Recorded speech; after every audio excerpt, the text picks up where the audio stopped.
guests, directors general, executive directors, distinguished scientists, ladies and gentlemen, you're welcome to this side event, the power of research partnerships to deliver at scale. We are all here because science matters.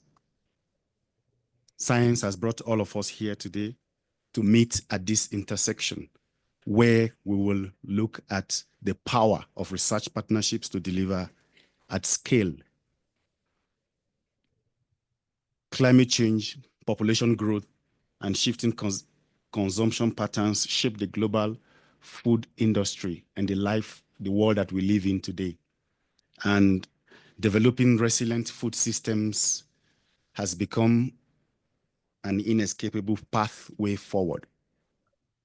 And so this session has been crafted carefully to bring out issues that relate to how we can harness the power of research through partnerships to deliver at scale and to create resilient food systems across our continent. So we're going to begin this session with some opening remarks and keynote remarks by our guest. And then we will have a state of the region report, which will feature East and Southern Africa transformation efforts going on in East and Southern Africa.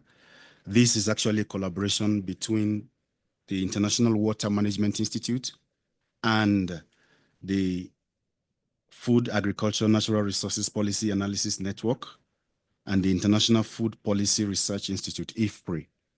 And then after that, we'll go into the session led by the International Institute of Tropical Agriculture, where we'll be showcasing pathways for scaling CGI innovations, emphasizing the role of strategic partnerships in agricultural transformation.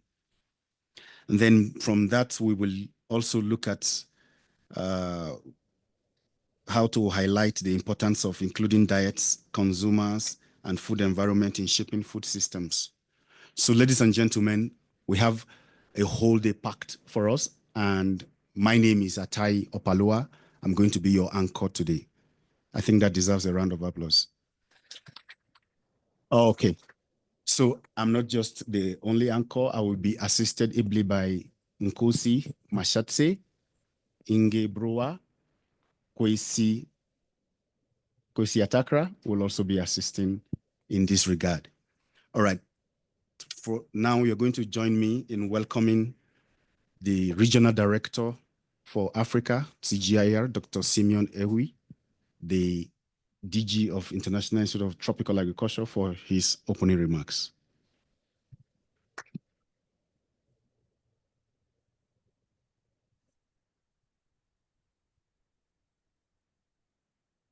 Thank you very much, MC. Good morning, everyone. The room is fully packed, and I'm quite impressed because it goes to show, the importance of partnership for research. Without partnership, you can't achieve much. Your Excellency, President, good luck, Jonathan, and Excellencies here present and distinguished guests, esteemed, colleagues. For me, it's an honor to be here with you, to basically to be able to discuss this particular session on the power of research partnership to deliver at scale. We gather here in Nairobi at a time when the urgency to transform food, land, and water system for a more sustainable and food secure future has never been greater. Our ability to meet this challenge depends not only on generating cutting-edge science, but also on how effectively we translate that science into impact at scale. I think it's something that I want to repeat because it's quite important. Our ability to meet the challenge of a food secure future depends on not only on genetic cutting and science, but also how effectively translate that science into impact at scale. So partnerships have always been at the heart of CGIAR success, whether through collaboration with national agricultural research systems, private sector actors, governments, farmers groups, or development organizations. We have seen time again and again that collective action drives meaningful and lasting change. Today's discussion will focus on how we can enhance and leverage these partnerships to accelerate the delivery of innovations where they are needed most. We know that no single institution can tackle global food security challenges alone. Scaling innovations requires a shared vision, strong institutional linkages, and a commitment to co-developing solutions that respond to local needs.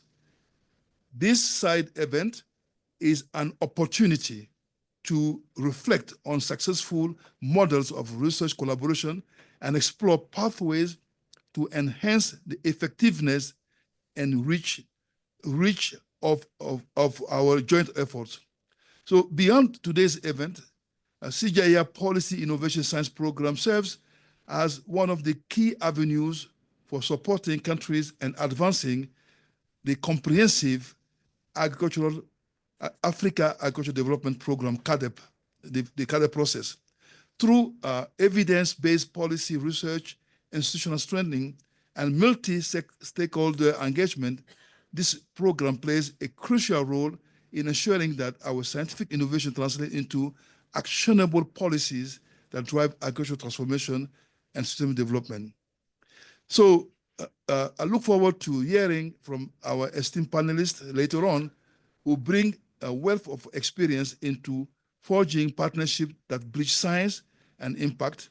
Their insight will be valuable as we work together to ensure that the research we produce contributes directly to improving livelihoods, strengthening resilience, and driving sustainable development worldwide. However, this morning, we are quite privileged to have among us the former president of Nigeria, President Goodluck Jonathan. Your Excellency, it is an honor to have you join us for this important discussion on the power of research and partnership to scale and lessons from experience. So as a distinguished statesman, your leadership has demonstrated the transformative impact of evidence-based policymaking, particularly in agriculture, education, and economic development. During your tenure, Excellency, we witnessed groundbreaking initiatives that leveraged research and strategic partnerships to drive sustainable growth, improve food security, and enhance livelihood across Nigeria and beyond. Today, we look forward to gaining insights from your wealth of experience on how Africa can further strengthen the integration of research, innovation, and collaboration to accelerate development at scale. So, Your Excellency, we have programmed to have a conversation with you, basically to be able to learn from your experience, someone who has dealt with these issues day by day, and you have experience, decision-making process, managing, conflict, managing, making difficult decisions in the context of a country. So we would like to have this conversation with you, and I would like to ask our MC to help us so that we can have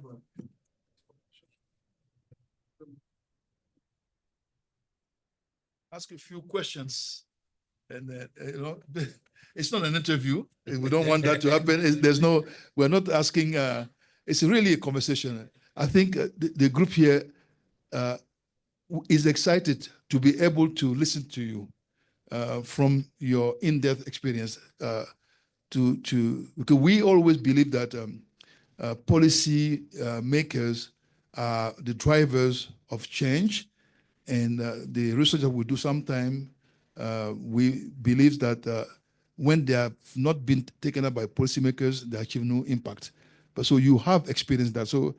So my first question, Your Excellency, is as follows. What motivated your administration to prioritize agriculture, and what was your vision for the agriculture transformation agenda in Nigeria?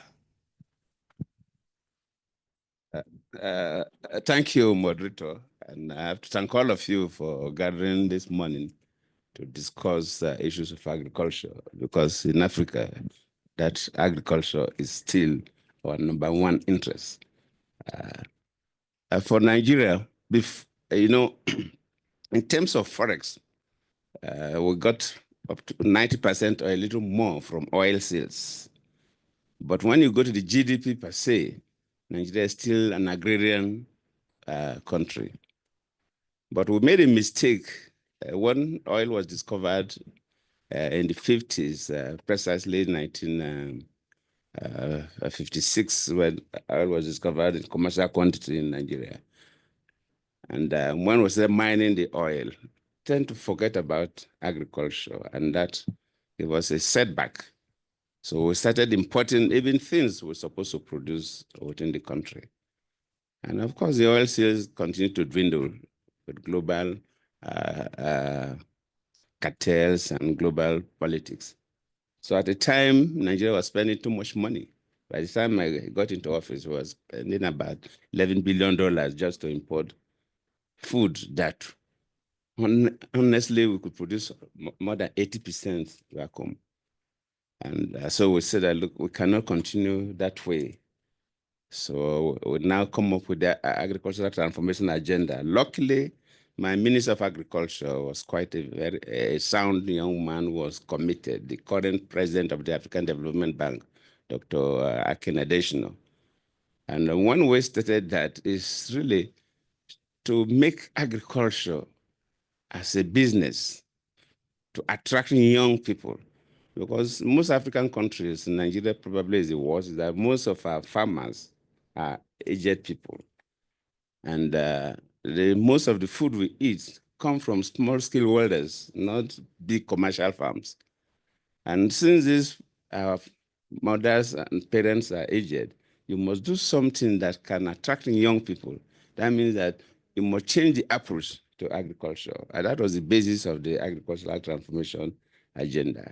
And by the time we started that, after practicing it for 4 years, from 2011 to 2014, we really observed some significant increase. There was a significant drop in terms of the imports and increase in terms of revenue from agriculture. So we had a clear focus.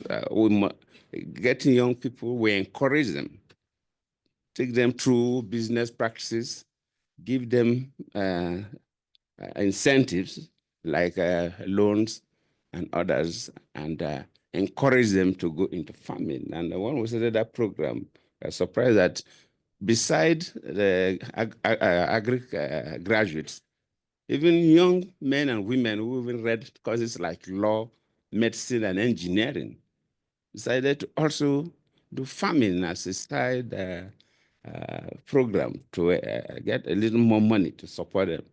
And it really worked when we were there, because we were totally committed.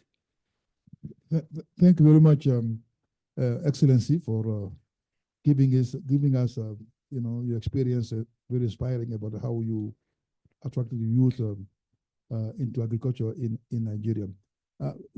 Before that, I have another question. I have actually 3 questions, but before that, I think it's appropriate that Your Excellency, we get to recognize the people around. We're not going to recall names, but by category, we have board members of CGIAR centers, we have leaders of CGIAR centers, we have leaders of African agricultural research institutions, and so on. And if you don't mind, politely, I just wanted to recognize for the president to also see you. So I see some board members of ILRI. If you could stand up, and board members, Patrick and others, just for the president to see you. Yeah. Yeah, and other. I see also board members of FARA. If you could stand up, yeah. Exactly, yeah. FARA is the Forum of African Agricultural Research in Africa. Okay, we also have leaders, DGs of CGIAR centers. I see the Africa Rice one here, and then also, yeah, and we also see the management of African agricultural research institutions. I don't see all of them, but I don't know. Bonji, who do we see them? The FARA and yes, okay, very good, excellent. Okay, and you have all around here all the leaders, the scientists, the young scientists, the more senior scientists, or working in the area of agriculture, try to make changes. So I think it's good to have a good scan of the people working in this area. Your Excellency, how did your administration drive public-private partnerships and attract private sector investment into agriculture? Thank you so much. And one thing that is very clear is that government alone cannot push agriculture to the level we should. And the private sector alone cannot do. The development partners, the financial institutions, and so on must come together. But government will play a leading role. Because we all know investment, for somebody to invest in a country, in any sector of the economy, the person must have confidence.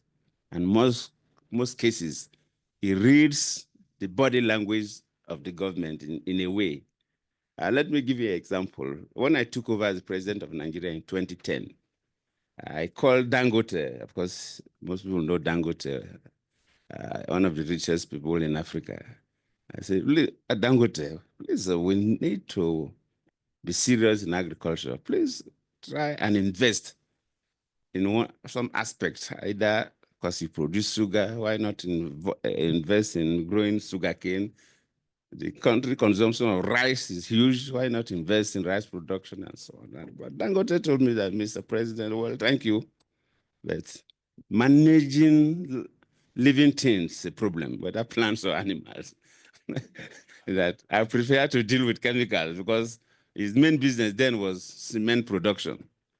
I couldn't convince him. But by 2011, when he noticed that we were totally committed in reforming agriculture, that the government body language was clear, the confidence built up, and Dangote invested $1 billion in rice production. Somebody who 1 year ago didn't want to drop $1 or 1 cent.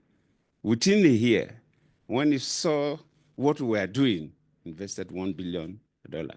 So the government must first of all show leadership. There must be total political commitment and willingness to do the right thing. And the pathways must be set clear. And when the private sector notice that, then they see things becoming clear. By the time I got into office, I think we had only 1 rice mill in the whole country as big as Nigeria. But within 2 years of our total commitment, a company like Olams alone built the largest rice processing mill in Africa, in Nigeria. And we grew the number from 1 to, in 2 years, to more than 30. And now we're talking about 60 plus. That's because they saw that that is the interest of government. So the government vision must be clear, but the government cannot do it alone. You must work with the financial institutions. For that, what we did in terms of to make sure that banks lend to the private sector. Lending to agriculture, the risk is high, and commercial banks are always reluctant. By the time I took office, just about 0.5% of bank loans go to agriculture, the agri sector. Then we have to come up with the Nigerian incentive-based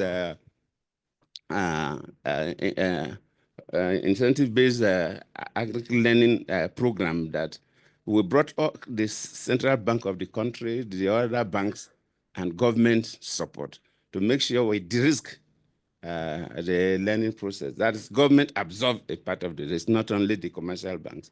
And that improved significantly from 0.5% within a year or so to about 5% that moved to the agricultural sector. I think about $350 million was raised for that. And that revolutionized agriculture, private sector, the food processing people, the farmers and so on, access the fund.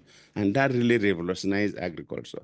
So the private sector must come in. But for the private sector to come in, the government must show that political willingness to do the right thing, show leadership, so that the people will know, yes, that is the interest of government. Nobody will carry money to a sector that government is not interested. And the government must not just talk about growing the crops. We must also look at the value chains. And for us, for example, when we took a crop like cassava, and we try to encourage the value chain, where we even introduce cassava bread, because we import a lot of wheat, because we grow very little wheat. And the money we spend in importing wheat was significant. And we felt that cassava, we could add cassava into the bread. And from the little research done and so on, the cassava bread was so good. Sometimes you will not know the difference. In fact, when I was in office, the only bread they served in the State House was the cassava bread as a policy.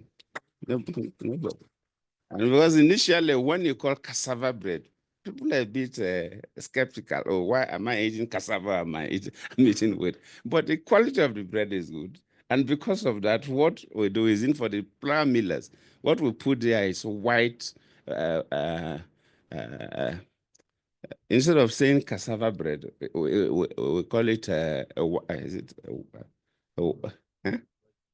white, no, in the flour, yes. So we had to codename it.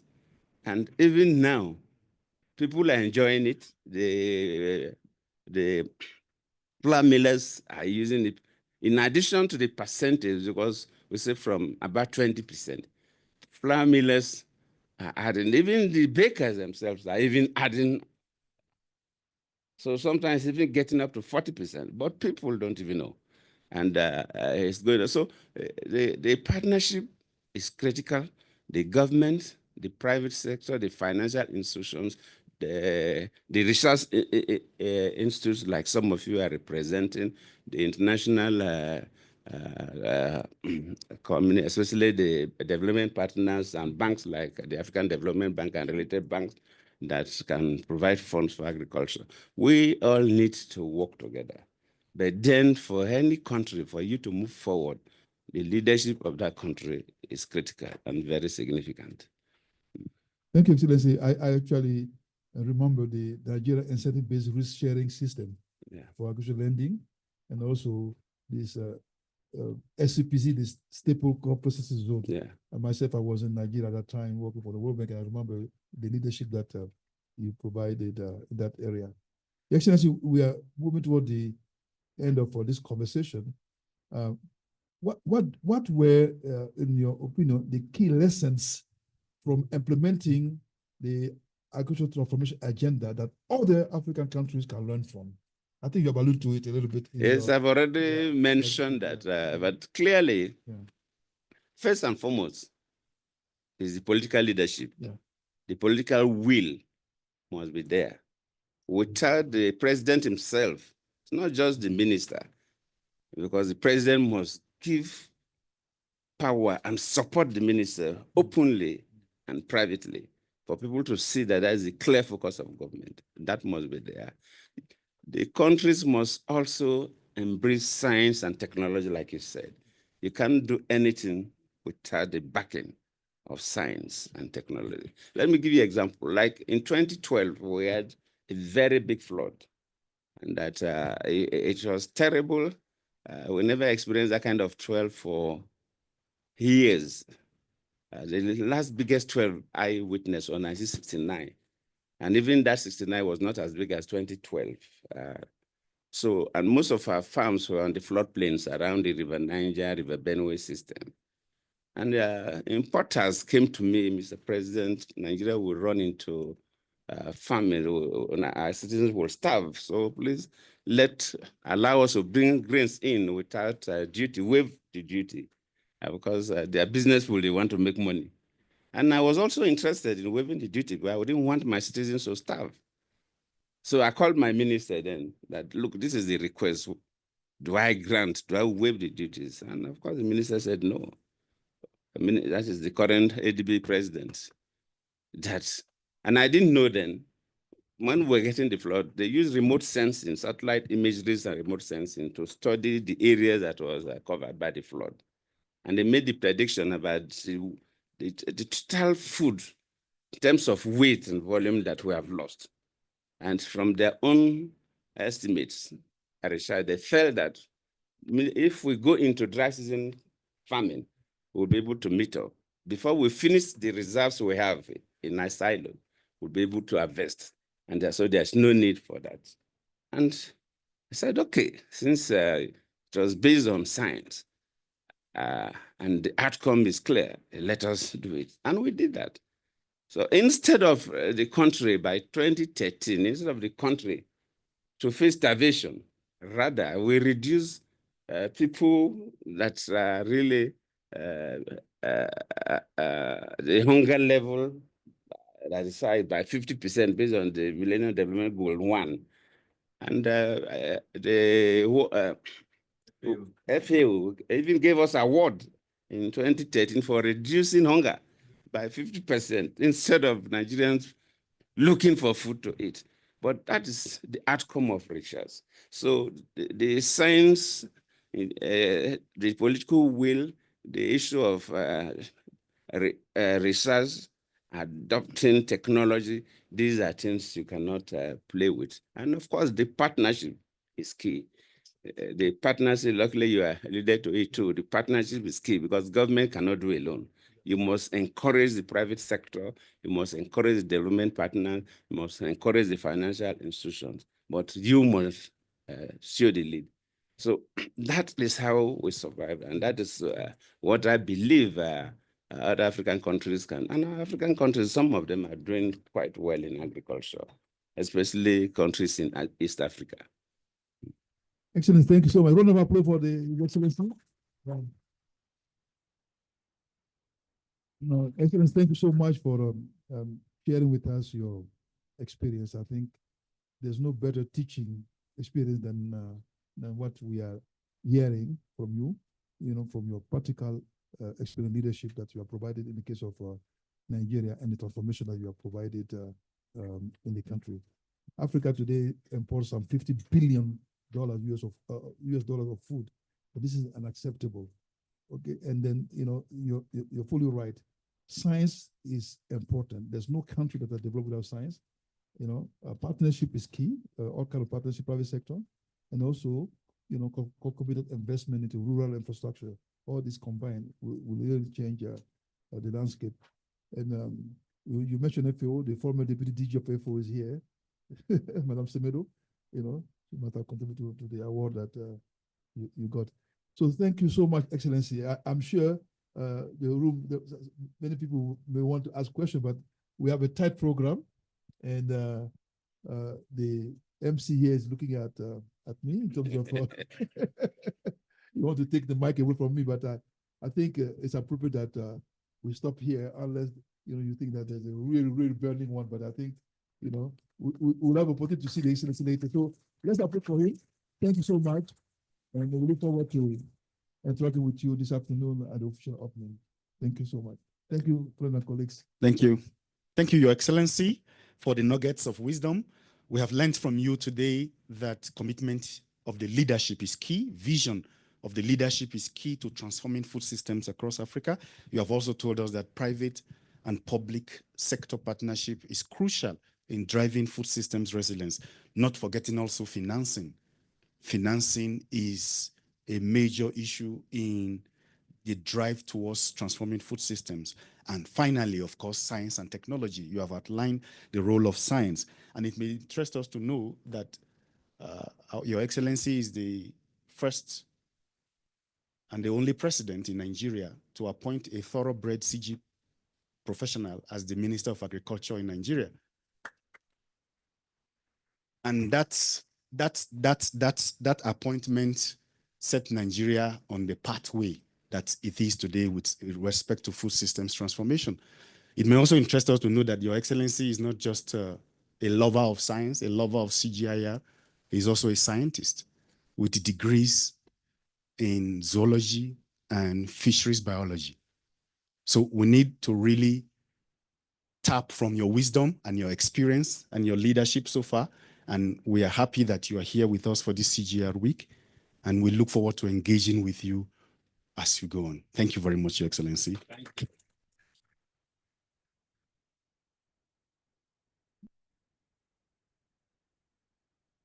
Thank you so much.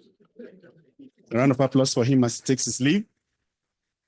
Now, I have some announcements for us. We are very, very sorry that the hall is tight, and the leadership of CGIAR has made arrangements for viewing in room 14. So for those of us who do not have access to chairs, we can move to room 14, which is just the next door after this room, for viewing the next sessions that we're going to have. Now, it's time for our fireside chat. I informed us earlier that we are going to have a fireside chat on the State of the Region report from Southern and East Africa. And to lead us in that aspect is my colleague, Mashatse. A round of applause for her, please.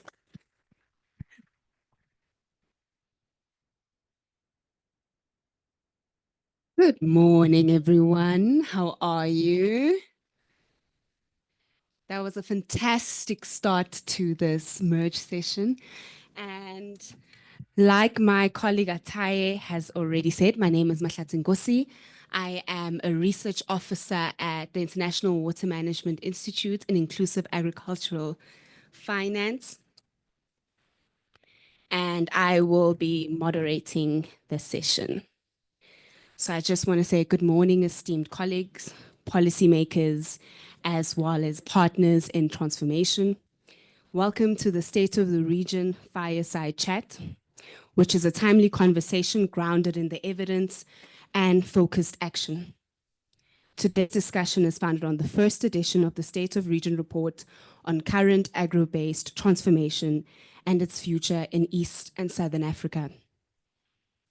Developed in collaboration with our partners from the Food, Agriculture and Natural Resources Policy Analysis Network, FANRPAN, Academia 2063, and the International Food Policy Research Institute, IFPRI, under the Scaling for Impact Science Program. Across East and Southern Africa, agriculture is not just a sector, it's the backbone of livelihoods, food security, and economic growth. Yet, as the report highlights, progress remains uneven. Climate change threatens over 45 billion USD in agricultural output. Maize-dominant systems are under pressure, with public spending lagging behind the 10% African Union target in most countries. While regional trade holds great promise, it is constrained by regulatory barriers and weak infrastructure. But the story doesn't end there. We are also seeing an increase in innovation, namely in digital agro-advisory platforms, drought-tolerant crops, and scalable mechanization models. While these interventions are needed, the conversation should not be limited to more innovation, but rather extend to demand signaling that connects these innovations to public budgets, investment pipelines, and farmer realities. This is where scaling becomes essential, going beyond the implementation of pilots, but moving forward to fit-for-purpose delivery mechanisms that are able to reach thousands and even millions, with the right technology, finance, and policy support at the right time. Timing is everything, especially for coordinated action that aligns with national plans and regional priorities, and ensuring every investment is catalytic. With that said, today's conversation is more than a knowledge-sharing session. It is a space for bold ideas. interrogating barriers, and asking the tough questions. What signals are we sending to investors, to farmers, and to innovators? Are they strong? Are they clear? And are they timely enough to drive real transformation at scale? Let's connect with influence and evidence with execution.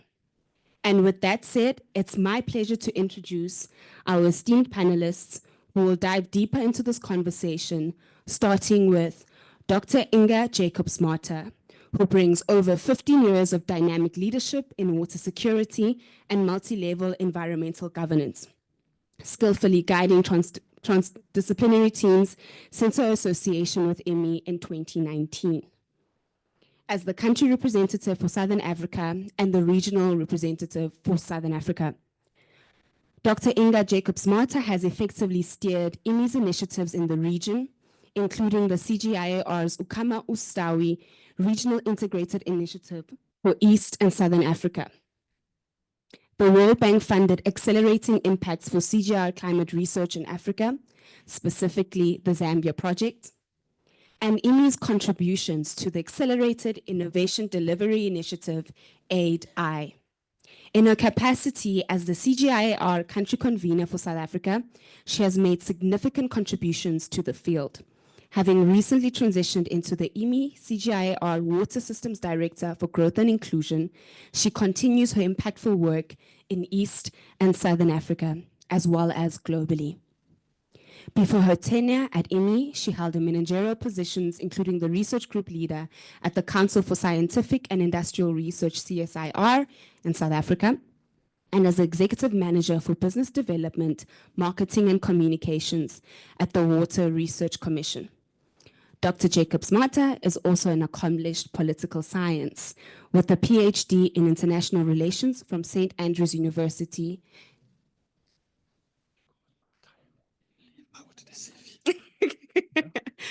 Okay, I'll cut the CV short. From St. Andrews University, Scotland, and a master's in international relations from Stellenbosch University. Please give her a warm welcome.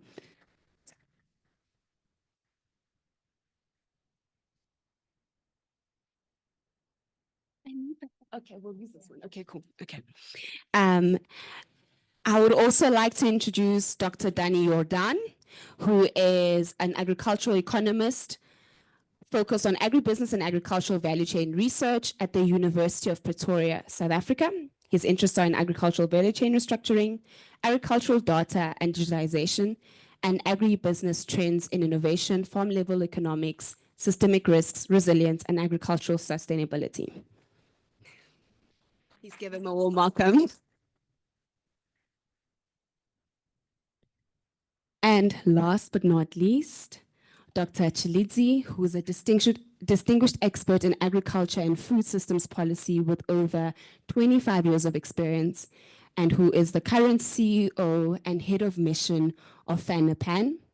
He also serves as South Africa's third National Planning Commission, NPC, providing strategic guidance for the implementation of the 2030 National Development Plans. Thank you.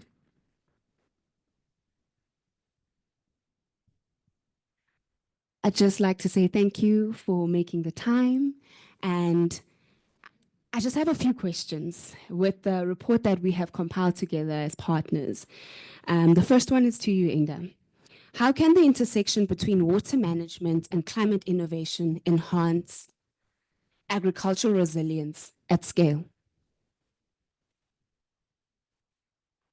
Thank you very much, Mahlatsi, and good morning to everyone joining. It's so nice to see a packed room on the first day of Science Week. Maybe just to answer the question, I want to just take a step back and talk about the State of Region report that we developed in partnership with IFPRI, International Water Management Institute, FANRPAN, and Academia 2063. So under CGIAR's previous portfolio, we had a regional initiative for East and Southern Africa. And given the real role and importance, the value of maize, not only in agricultural production, but in our diets here, we set out to look at how do we diversify the system. And a group of partners came together because we wanted to see not only, you know, how many farmers we will reach and how many agribusinesses we will support, but actually, are we moving the dial? Are we really making a difference in diversifying and transforming our agri-food systems in Eastern Southern Africa? And so these partners that are really at the forefront of policy research came together. We combined participatory scenario development, climate impact modeling together to really put this picture together and look at what are the interventions needed to achieve that impact at scale. And some of it we expected, but some of the results were also quite surprising in a way. So, you know, we know that in terms of the trajectory of agriculture development, Eastern Southern Africa differ quite significantly when it comes to maize. We see in East Africa an expanding production, expanding importance, while in Southern Africa we see declining trends. And similarly with climate change, we see a similar kind of difference where in Southern Africa we are seeing increasing temperatures and a drier climate and opposite trends really in many parts of East Africa.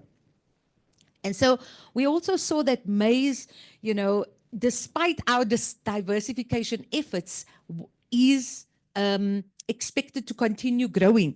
And particularly if you compare it, you know, in our region relative to global trends. So this, you know, it could suggest a comparative advantage for maize. And the pace of the transition out of maize was then, you know, quite slow. We had hoped we could see much faster transition out of maize, but given this, you know, this importance and this continuing trends, it was going to be quite slow. And so the focus of the report was really looking at what are the interventions, the policy and the market interventions. I must admit, cassava in the Nigerian State House was not one of those interventions that we had anticipated, but a really interesting and one we would have to explore in future. But, you know, looking at interventions like focusing on crops for which the region could have a competitive advantage, a higher return on investment, looking at these higher value crops. Once the crops are selected, we looked at how do we co-develop a range of services and interventions. We looked at Ethiopia, for example, and we saw how they've experienced over a decade of sustained and high yield growth. We looked at, you know, once these interventions are in place, how do we, as His Excellency also mentioned, investments in producing climate appropriate, high yielding seeds, propagating and selling seeds in large enough quantities to meet the demand. And there we leverage the work that we've been doing in Tanzania, developing the Tanzania seed sector development strategy. So a host of interventions. Also coming back to your point about the intersection between water management and climate, we felt, you know, we need to double up on irrigation in many parts of the region. And in Kenya particularly, we're really proud to start supporting the Kenyan government, who just recently launched the National Irrigation Investment Plan. So a whole host of interventions, but really much more targeted policy and investment support needed. Thank you, Inga. Dr. Chiliti, having a conducive and effective enabling environment is key to driving agricultural transformation. What role does policy play in achieving agricultural transformation in East and Southern Africa? Thank you so much, moderator, and greetings to all of you colleagues. The question is very much critical and pertinent, that we really need a conducive policy environment. But to come back to your question about the role of policy, for me, policy is just a statement of intent. However, we really need deliberate efforts of things that we need to accompany that policy. For example, policy are implemented as programs and projects, and therefore we need investments to go with that. There are three things that I want to highlight that are very much permeating to what is a good policy. The first one is that we really need a science-based, research-based, evidence policy to ensure that the science that we are generating is assisting that. And therefore, how do we, as this community, assist that policy making by availing evidence in a more useful manner? The third element that I want to touch on is that there is a need for multi-stakeholder participation to make sure that those policies are inclusive and are covering all those voices in terms of their needs and demands. Because my point of departure is that a policy is designed to solve real life societal issues and challenges, and those are complex in nature. And therefore, how then do we bring our evidence to ensure that we are delivering meaningful and impact at scale? The third and last issue that I want to touch on is that there is a say which says that in Africa, we do not lack policies. However, we keep on designing and developing new policies to solve current challenges that we all know. So then how do we move from designing new policies to implementation?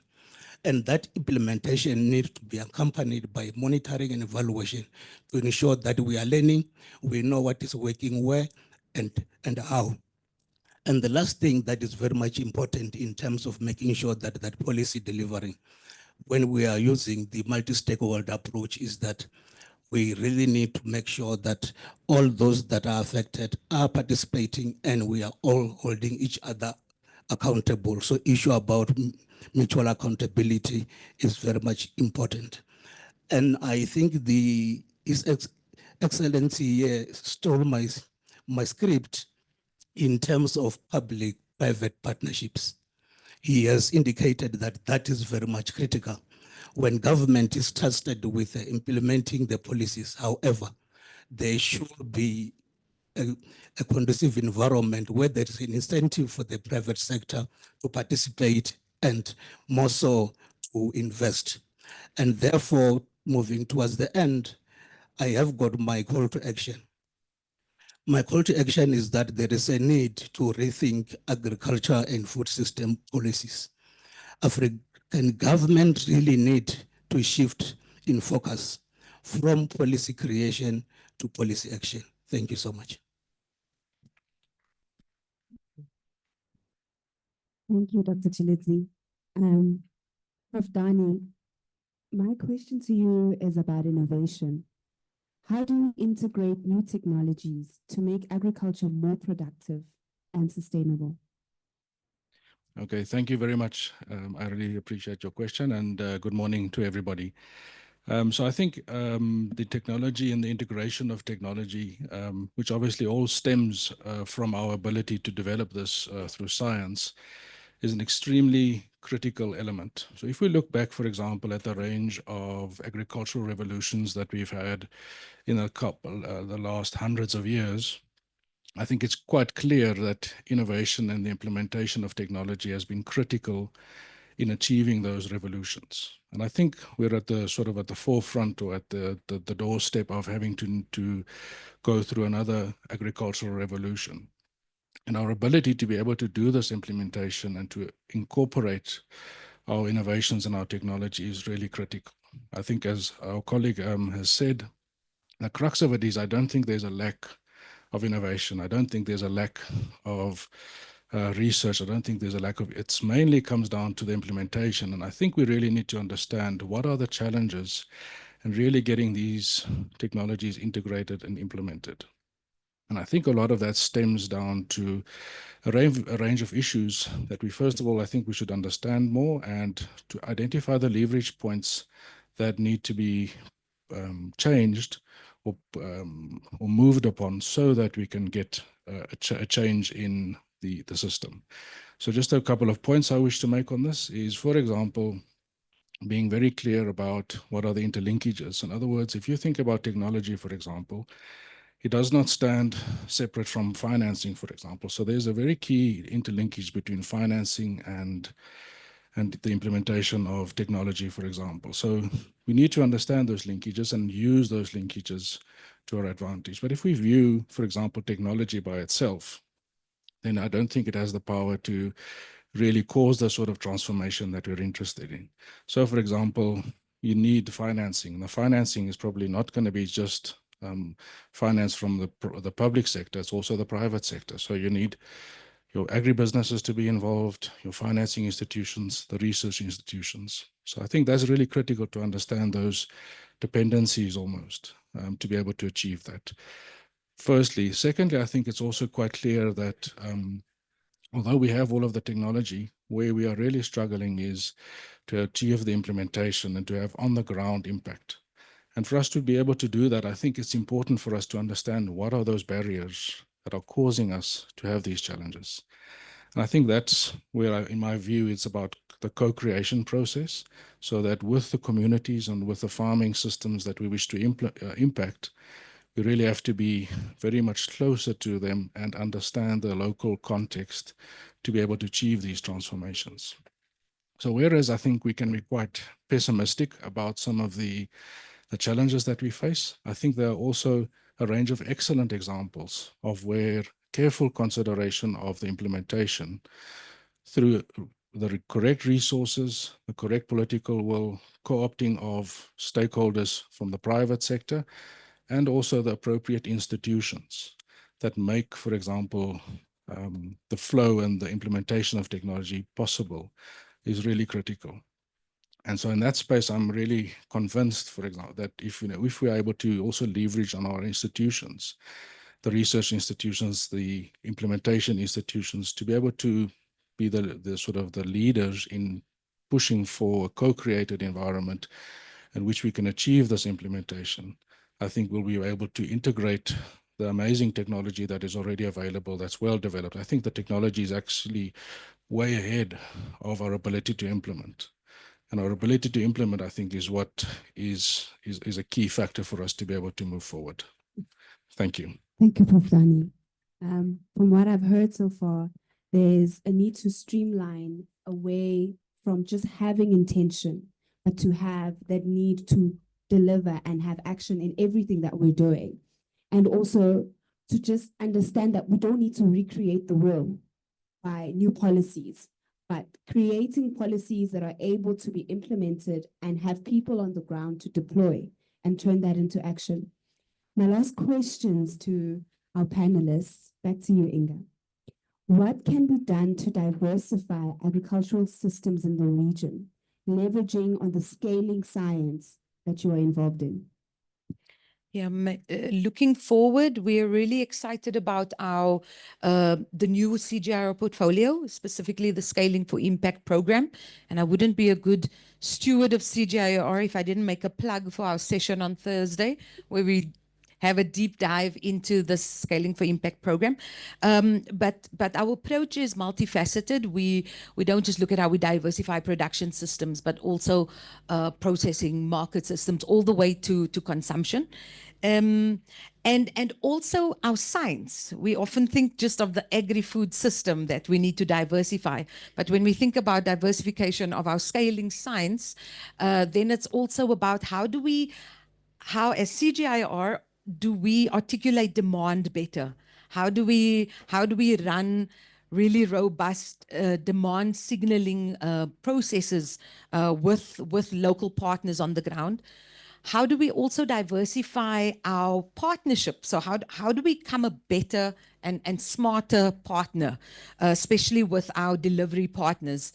And I see my colleague Solomon Gizawa is here leading TAT. That's a really good example of how we really need to partner with different types of partners. IFIs, how we become a partner to large investment programming.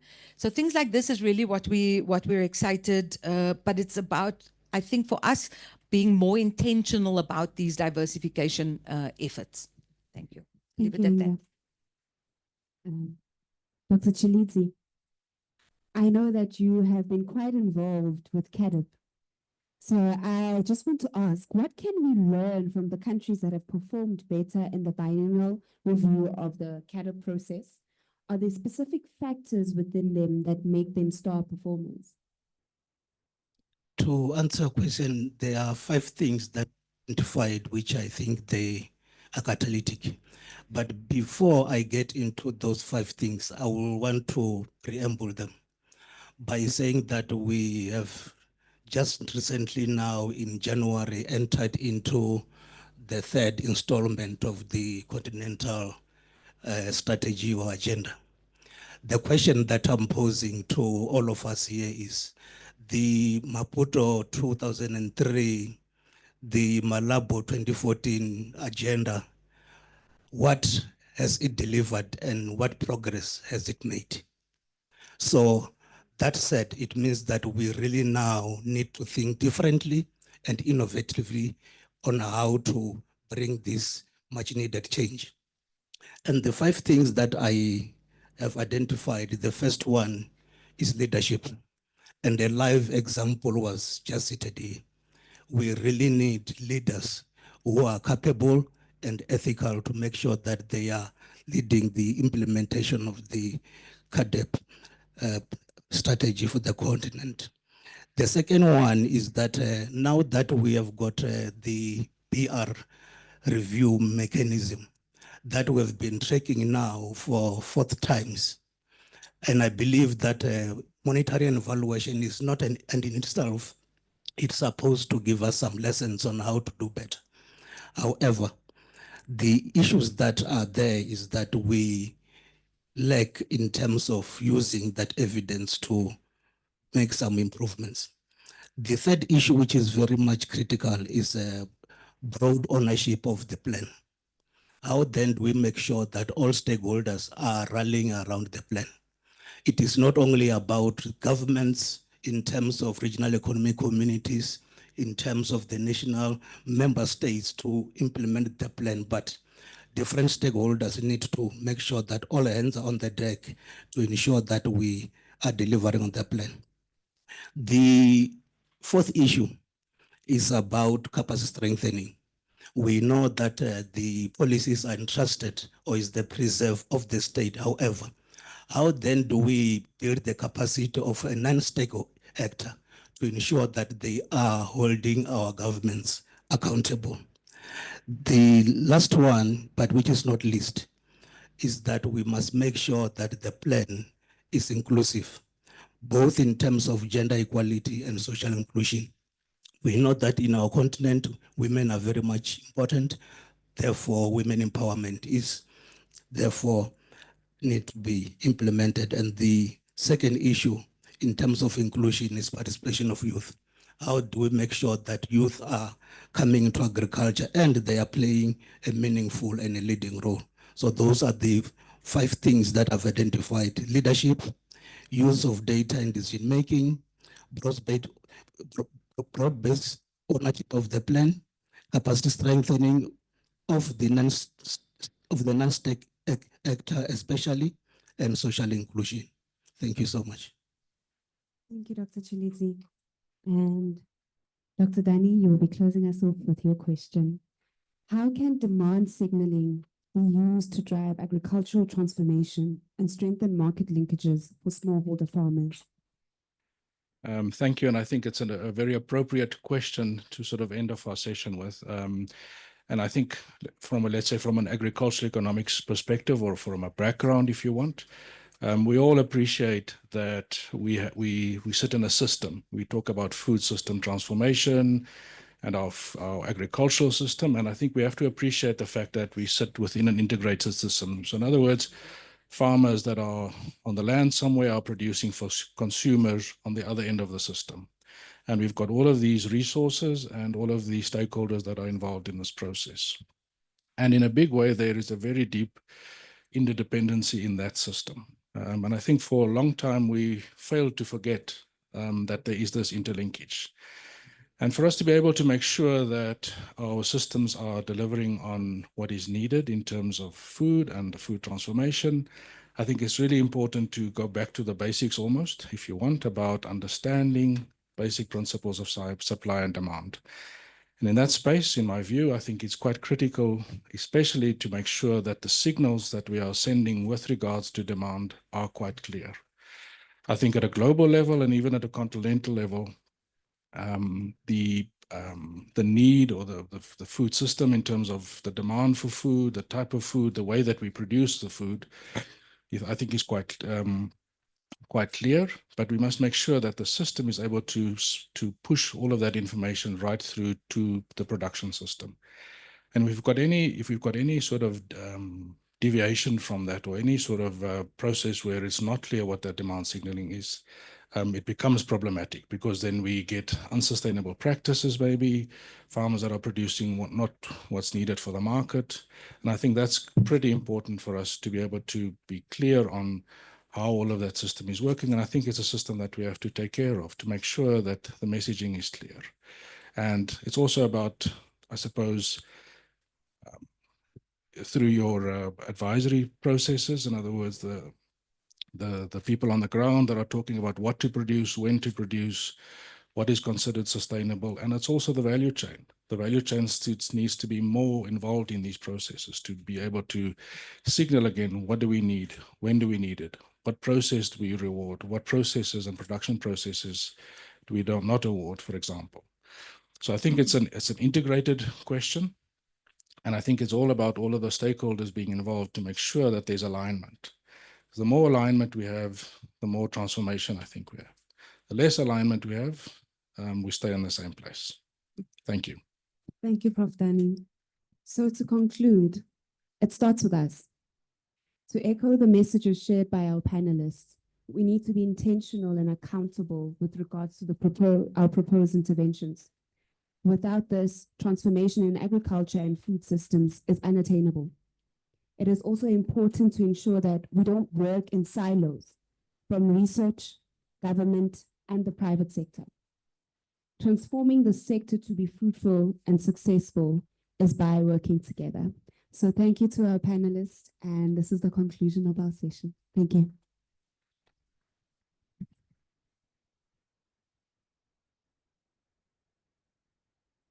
Thank you. Thank you, Mashatse. Thank you very much.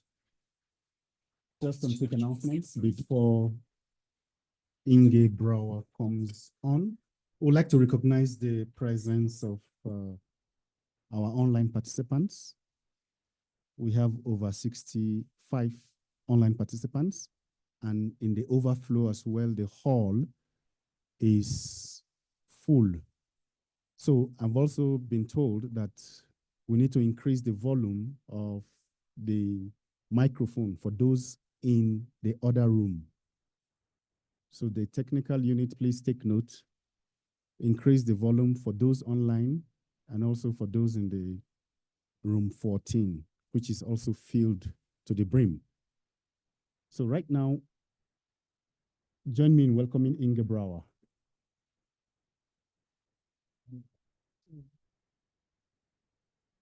Thank you very much.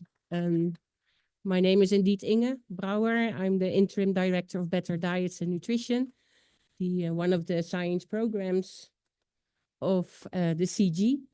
And probably, as you know, the science programs takes a unique approach, linking to what Dr. Jordan said, is we are taking a diet approach. So we put diets in the center. And our aim is to increase the consumption of sustainable, healthy diets. And that's because diets matter. And we will repeat that slogan more often during these science weeks. Diets matter because they are the major cause of malnutrition in all its forms, and also on diet-related non-communicable diseases. But we also know that almost 3 billion people do not have sufficient budget and money to buy a healthy diet, or a diet that is nutritious, that's balanced, that's moderate, and that is safe. So improving diets, as we heard already, should go beyond supplying the nutritious food that are needed, and should consider the drivers of food choice, and also the food environment, which is the space where we as consumers meet the food supply system and where we as consumers are making our choices. And also link that to the policies that could support the delivery of nutritious food to the consumer and support the consumer to demand a healthy diet. So in this session, we would like to show the research that we did in Vietnam to show the linkages, but also the mismatches between drivers of consumer choices, what the food environment agents are thinking, and what the policies are to support the food environment. So we have a nice program lined up. We will have 3 presentations in Pecha Kucha style. So it will go quick with a lot of pictures. And after that, we will invite Dr. Dao Tean. And when time has come, I will introduce him to reflect on the mismatches that we will present. So let's start. The first presentation is done by Dr. Fong Nguyen. She is a senior research fellow at IFPRI, but she is located in Vietnam. Unfortunately, she's not with us physically, but she is with us online. But to prevent any hiccups with internet, we recorded her presentation, but she will be with us online if there are any questions. So let's start the recording if that is possible. Sorry?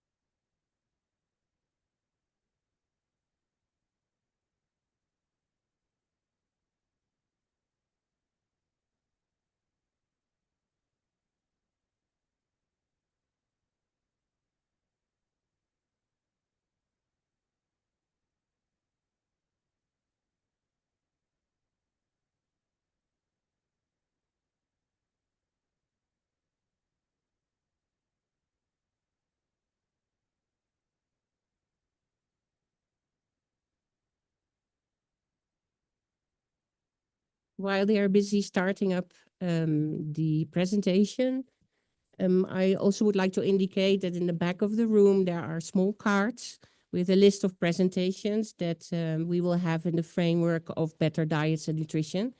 So when you leave the room, please don't hesitate to take a card and visit our presentations. Thank you.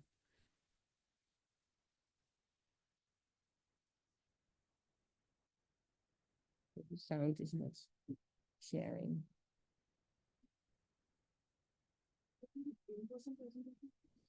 Not really.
Okay, while we are still struggling with the sound, I would like to introduce the second presenter because she's here. This is Dr. Christine Chege. She's a senior researcher from the Alliance located in Kenya. And she will present the perspective of the food environment agents. Christine, the floor is yours. Thank you. Thank you, Inga. Good morning, everyone, and thanks for joining. So I wait for my beautiful photos. So I'm going to talk briefly about the food environment in Vietnam. And this is based on some of the work we've been doing there and that we continue to do under the Better Diets and Nutrition Science Program. And do I have this? So my colleague will, the one we couldn't connect now, will come in to present about consumers. But we say beyond the consumer work, when you think of how the food gets to the consumer, then we have the food environment space. And getting to know how the food gets to the consumers and how the food environments look like, that's where the area of work on this science program is focusing on to understand the different farms, or what we call the micro, small, and medium enterprises and their behavior within the food environment. So this specific example is for Vietnam, but definitely similar assessments could be done for other countries like Ethiopia, where we also have a lot of work going on even within the science program on better diets. The first photo here, I'm showing a small outlet which has different types of foods. And as you will see in the next photo still, we have one thing we learned from Vietnam is that the food environments, within different food environments in Vietnam, there are different MSMEs all over the place. Like you will find different types of small, micro, medium enterprises selling different kinds of foods and a lot of diversity of those foods, especially the healthy foods. And also what we notice is that for, in the case of Vietnam, and like in many other areas like here in Africa, even in Nairobi here, small, medium enterprises don't have a challenge accessing nutritious or what we call healthy diets to sell within their shops. Here we're talking about foods like fruits, vegetables, and all these fresh foods, legumes. They access them and they can be able to sell them within their markets. If we look at that photo, we see a man who is transporting fruits and vegetables. And for this specific one, he was transporting the foods they are taking to a restaurant. So when you think of the small, medium enterprises in Vietnam, they're not just stationed in one place. Or you don't think of them in terms of vendors who are just sitting by the roadside and selling food stuff. They also vary, like I mentioned, like the transporters, and also you'll see several other photos coming where different vendors are located in different places. And then here also we see a man who is transporting, these are boxes, but in the boxes we have shrimps that have been imported from Thailand. So it shows like that the foods that are sold within the food environments are either locally produced or also they're imported. So you don't just expect to see fresh fruits or fruits that are locally produced. So it's really a diversity of fruits from different sources. Then in this photo we see, again, these are vegetables for different consumers within the food environment. And a number of things we've learned from our research in Vietnam, like I mentioned earlier, for MSMEs accessing or obtaining nutritious foods like fruits, vegetable, legumes, it's not a challenge. They can access them, they can be able to sell them. It's not a challenge, especially for healthy foods. And then secondly, very few of the people we talked to when you did a study there and talked to over 1,600 vendors, over 80% told us they can easily access healthy foods to sell in their shops. They don't have a challenge.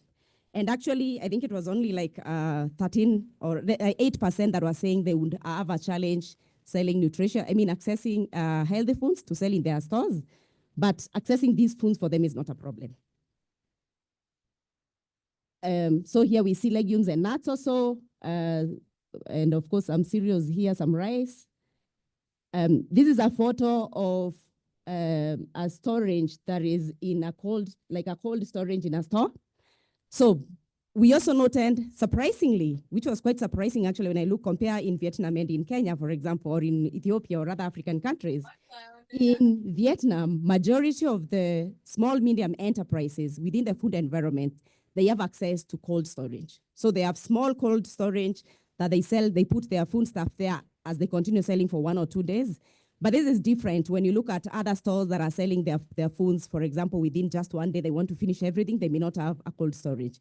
But 80% of those people that we talked to, was it 80 or 60? Actually, 60% of those vendors that we talked to told us they actually have cold storage. So it's not a very big challenge for them. Then here we see again another a lady who is a quite mature lady sitting there selling foods in the store.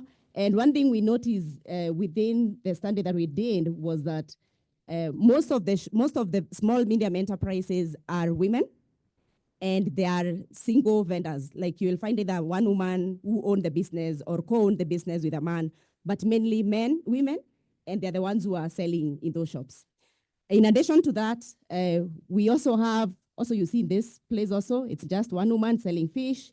And in many cases, they don't have employees. They don't have employees. They just own the business and they run it by themselves. Only around 13% indicating that, 31%, indicating that they have employees and they sometimes employ staff who help them to sell. And then here again, you see, I think the photo is not very clear. You see ladies again, sitting by themselves, selling their food stuff to by the roadside. And one thing you will notice from this photo and from the previous photos I've shown so far, we don't see a lot of youth. So it's mostly women and older women, but not so much of youth. So youth employment or ownership of business by the youth is quite low within the food environment.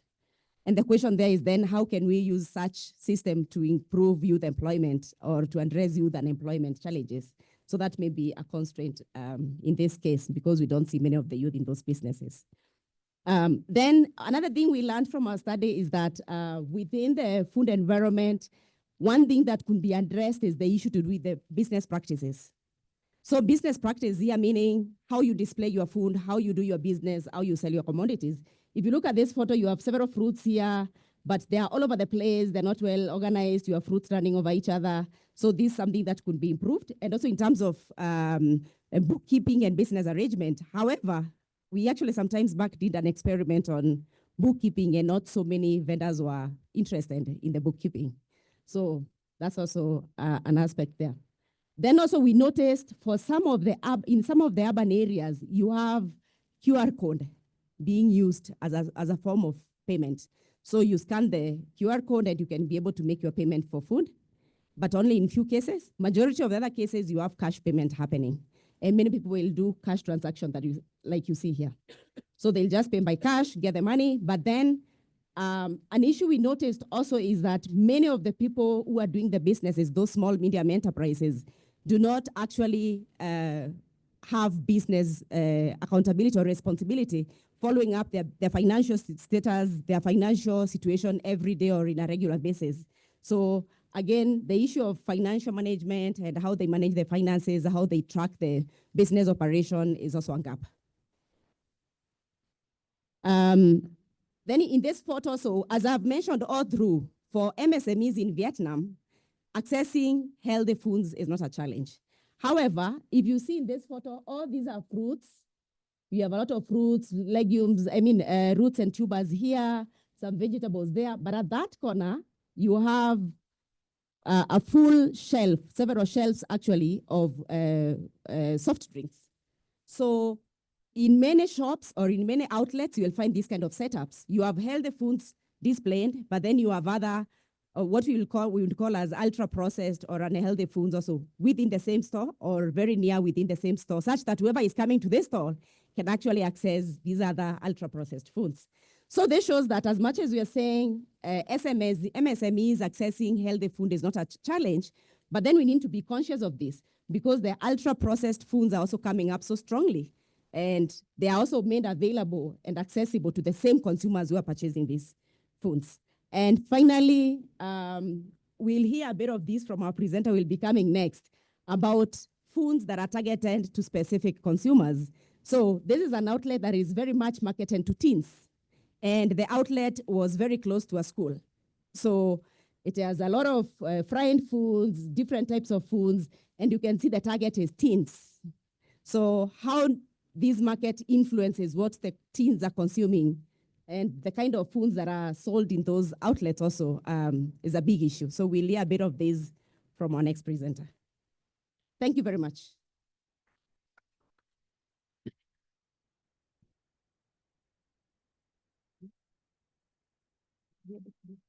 Thank you very much, Christine. So please, remind the message that the food environment agents are able to supply healthy foods to the consumers, but they find other barriers that need to be addressed to help them to deliver this nutritious food to the markets.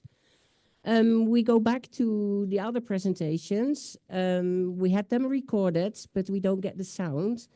The people are live on screen, online, and are prepared now to do the presentation. But I think we find difficulties in hearing them. So could you update me on the state now?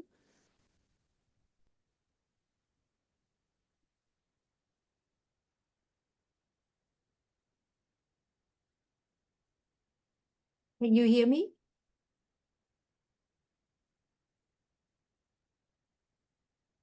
Could you talk and Yeah, we can you guys hear me? We can hear I'm you. talking right now.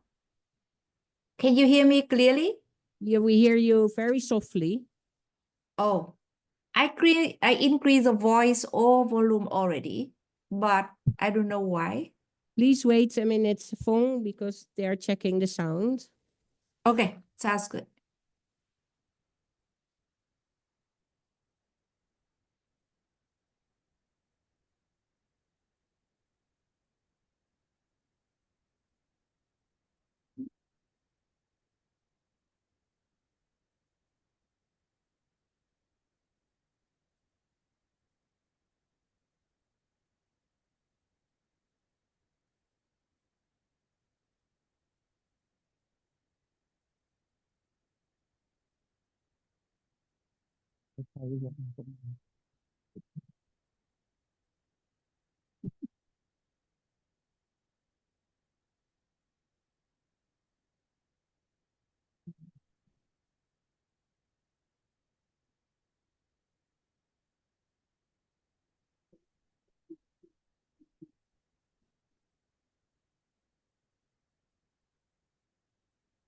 All right, we have to improvise here, and we are prepared to do that. So I'm going to introduce another presenter who is with us here, who is taken by surprise that he has to give this presentation, which is Dr. Jeff Leroy.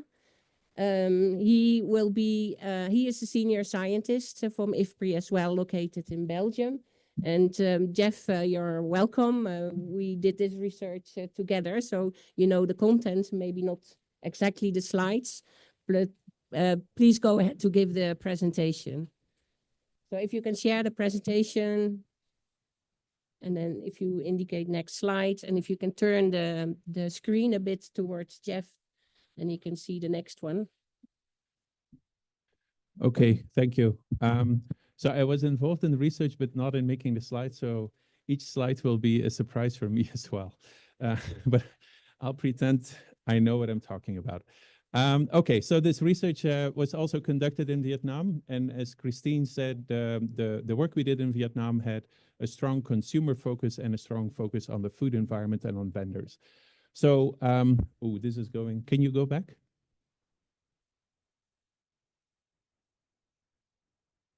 Oh, it's on auto.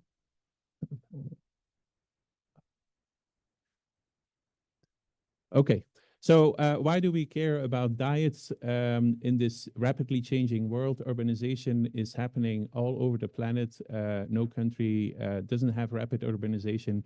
And as incomes rise, lifestyles change, more people live in urban areas, and that leads to a desire for convenient foods, more work, less time for cooking. So things shift very rapidly. There are some benefits to this that you cannot touch it at all? Okay. Yeah, let's do that. There are benefits to this, that more diverse diets are available to those who can afford it, but at the same time, there is an avalanche of unhealthy foods available in the food environment. Next slide.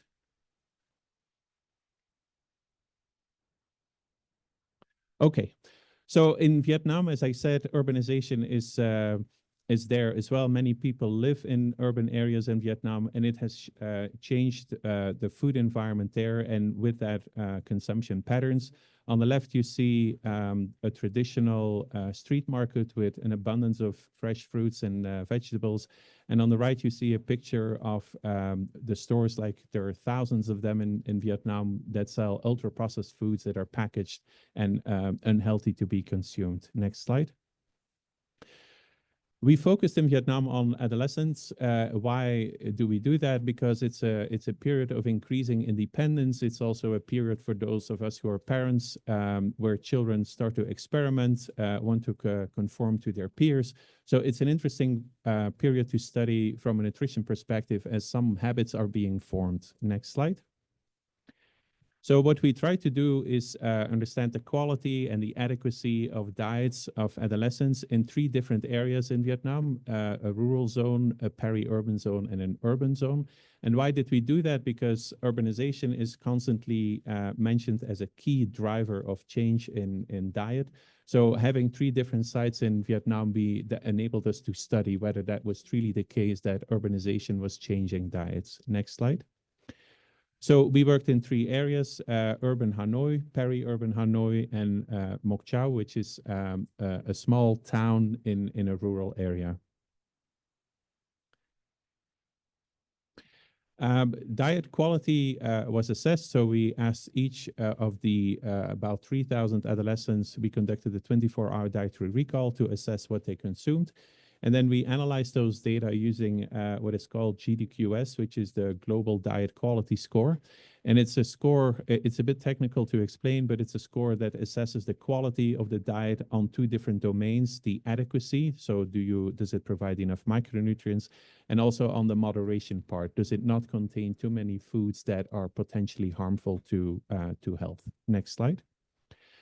So let's take a look at the healthy food groups. So the food groups we want people to eat more of. The dark shaded bars on this graph show what people consumed. You see that a lot of, ideally you want all of these for each food, you want the bars to look dark blue, but they do not. So what we found is that in general, consumption of healthy foods is very low.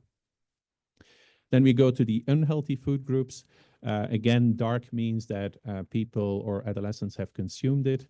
The good news here is that for most of these groups, consumption was also relatively low, except for refined grains, which being in Vietnam is not a surprise. Rice consumption is very high. Next slide. So when you put this together, you can calculate the score. The maximum score is 42. Here you can see on the right that in rural, peri-urban, and urban, the bolded numbers on the right, 17.7, 18.3, 18.9. So adolescents are far away from having a very healthy diet. But what's interesting here to see is that there is a bit of a gradient when you go from rural to peri-urban to urban, but definitely not what we expected. Another interesting finding here is that the differences that we see are actually mostly driven by, no, that's wrong what I'm going to say, so I'm not going to say it. Okay, let's move to the next slide. This happens when you can't prepare. So we'll skip this slide as well. Okay. And then we also looked at the school and the general home food environment. What is a food environment? It's the place where people engage with the food system, so where they can acquire food, where they can consume food.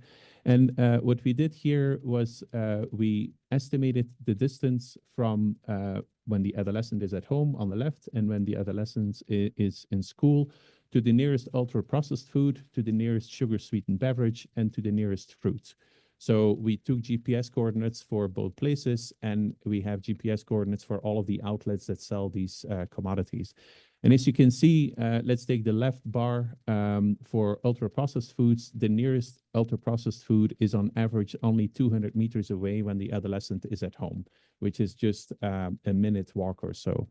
For the school food environment, it's even worse. It's 125 meters. You see the same problem for sugared sweetened beverages. And then what you see is that for fruits, which are things we want people to consume, the distance goes up tremendously. So the general picture that emerges here is that all unhealthy foods are much more easily accessible than healthy food options. I have to hurry up, so we'll skip that slide. So in conclusion, the healthiness among Vietnamese adolescents is generally poor when it comes to their diet. That's true for most residential areas, the 3 residential areas where we conducted the study, and there is no clear difference between the urban, rural, and peri-urban. Clearly, food environments are not helping here. They offer a wide abundance of unhealthy food options that are available to the adolescents in the study.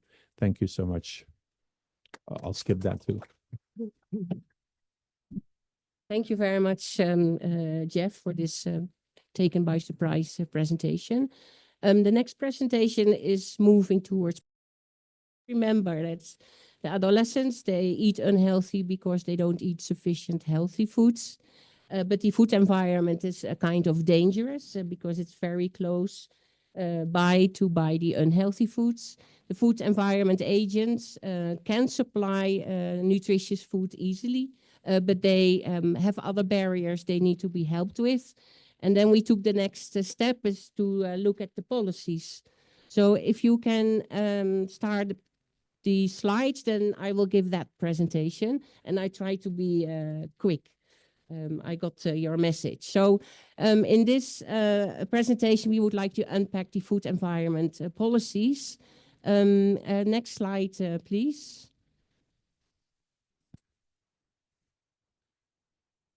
Oh, it's one video, so you can stop it. Well, then let's give the message here. We looked at the policies of food environment in different areas of the food environment. So we looked at availability, we looked at marketing, we looked at convenience, and we looked at different aspects of the food environment. And we screened all the policies in Vietnam that are focusing on these aspects of the food environment. And we discovered that actually there were hardly any policies on food environment. You can stop actually the video because I'm already through it. There are actually known or very few food environment policies in Vietnam that are helping food environment agents to supply healthy foods to the consumers. Neither there are policies to reduce actually the aggressive supply of unhealthy foods to the consumers. And what we saw with the policymakers in their narratives was that they mainly focus actually on food safety issues, but not on nutrition quality of the foods. So in conclusion, what we see is a mismatch of what the consumers actually need. They need more emphasis on healthy foods, but what the food environments encounter as barriers, the aggressive food environment trying to convince our adolescents to consume more unhealthy foods, and then the non-attention of policymakers and policies to regulate the food environments. And showing these mismatches, I would like to invite now Dr. Dao Te An. He is the Vice President of FAS, which is the Vietnam Academy of Agricultural Sciences. We did this research in close collaboration with the National Institute of Nutrition and the Ministry of Agriculture in IPSART and FAS.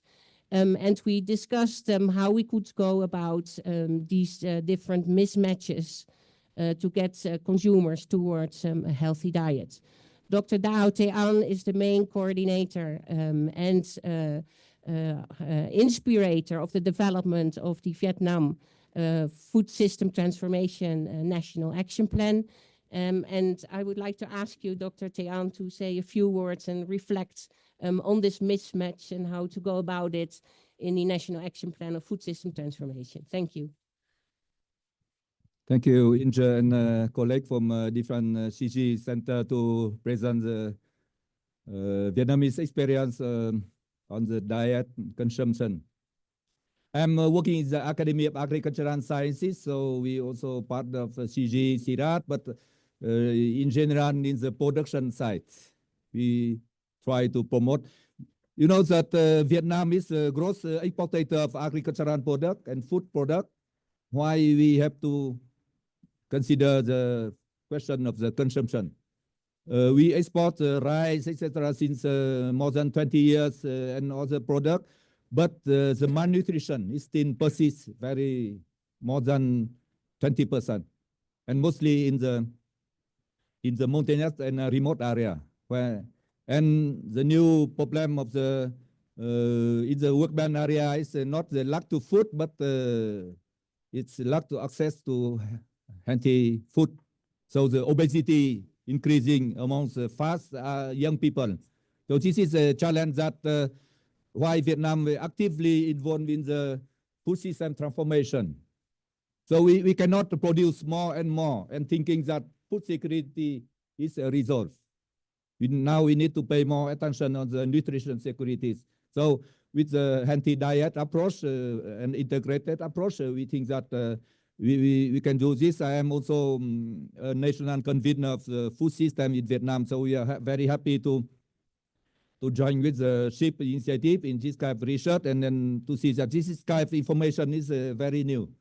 And for us, it's currently in the production, we working with CGIAR also and different CG on the agroecology approach to pay more attention on the how to produce healthy food also, not only and high quality nutrition, and not only more quantity for exportation.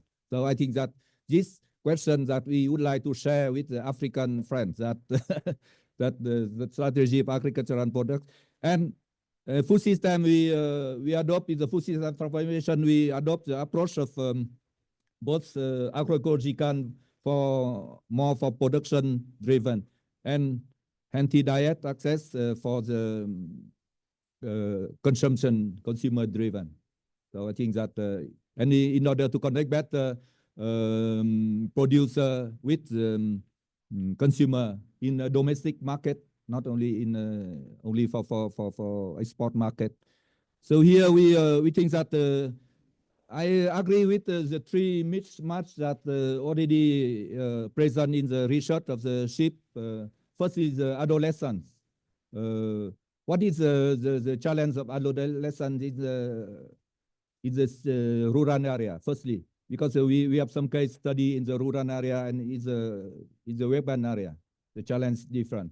In the rural area, we can see that the farmer is richer, but due to the production with the market oriented, the local production is less diversified. So farmers have to buy more and more food daily. And in rural market, you can see that a lot of unsafe food, low nutrition, ultra processed go to rural market because it's nobody control. This is no state agency. So this is the access to the healthy food in rural area is facing the challenge. In urban market, we can see that a lot of old women, etc., working on the food business or someone, etc. This is mostly for the home consumption. But with the fast developing of urbanization, the young people will eat more and more outside of the home, even 3 times of the.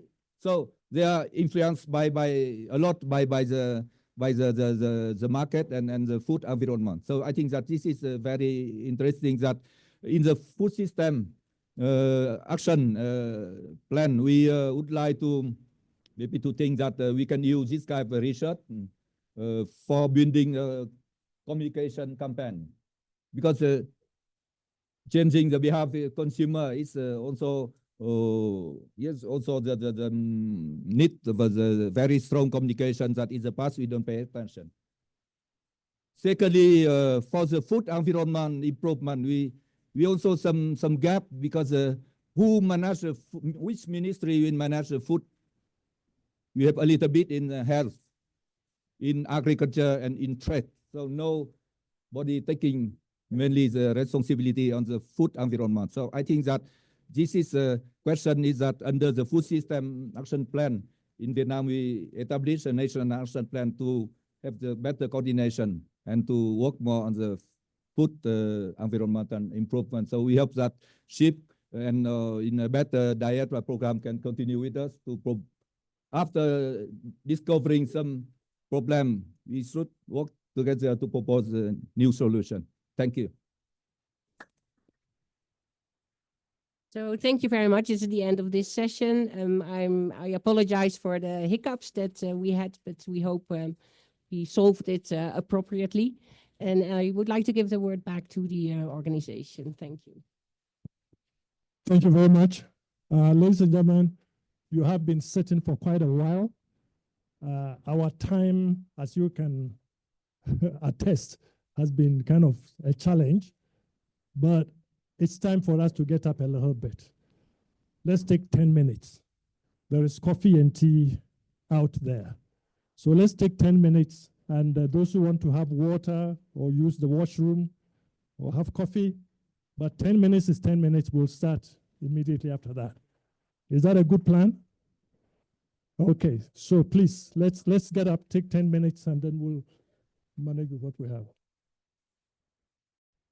Okay, we started from Africa, then we went to Vietnam, and now we are back in Africa. Now, the Vietnam bit is also relevant because it shows us how food systems are working in some other continent, and there would be aspects which are relevant for the work we do in Africa. For now, we are moving into a session that we call the Strengthening CGIAR Engagement. I'm wondering where all that hissing is from.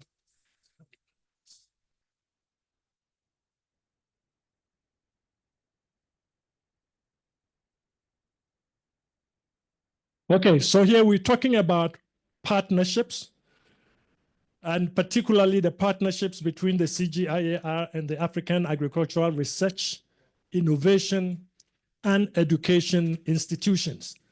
So you'll be hearing the acronym ARIELS. If you hear that, that's what it actually means. And we're going to have 2 keynote presentations, and they all have to be brief. The first one would present what we call the engagement framework that has been developed to guide the functioning of this partnership, the engagement framework. And after that, there will be a second one that will be focusing more on the scaling dimension, scaling for impact at scale. And that will be given also. And then after that, we will have a panel session where we will tease into some of the issues that have been expressed. Because of the way time has been, we have actually lost a number of our speakers. The presentation on the CGIAR ARIS was supposed to be presented by Dr. Agri-IWMI, who is the Executive Director for the Forum for Agricultural Research in Africa. But they also have a FARA board meeting, which is, they had just created time for him.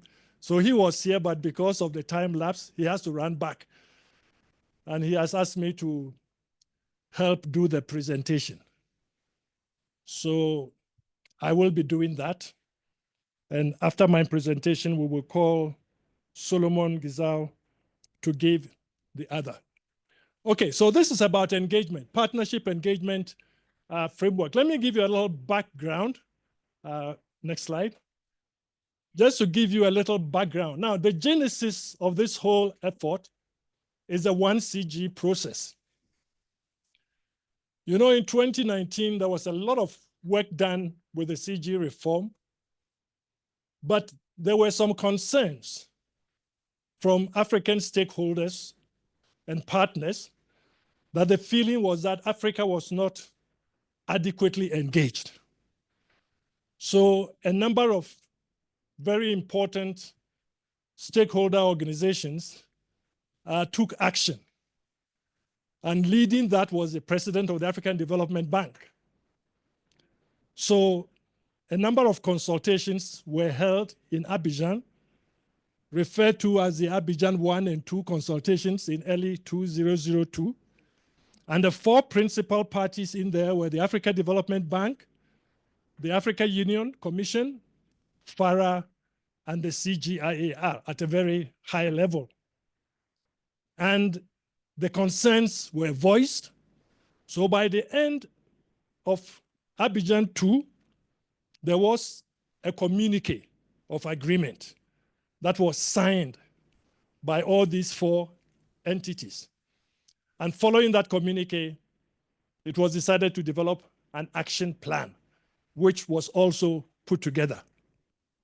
So I can say that various partnership engagement initiatives have been going on since then, but there was felt to be a need to have clarity in terms of what is the engagement framework that should guide CG operating as one organ and the African Agricultural Research Institutions also operating as one organ. So in this room, we have parties from both dimensions that is here.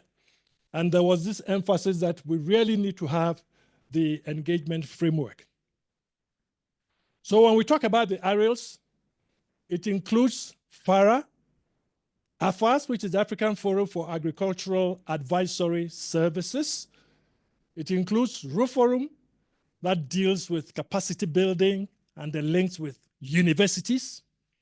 It includes ASARECA, which is a sub-regional organization for East and Central Africa, CARDESA, a sub-regional organization for Southern Africa, CORAF, sub-regional organization for West and Central Africa, and NASRU, which is part of the Siwana region, a sub-regional organization. So what is this framework about? This framework serves as a guiding instrument to guide the collaboration between CG and ARIS.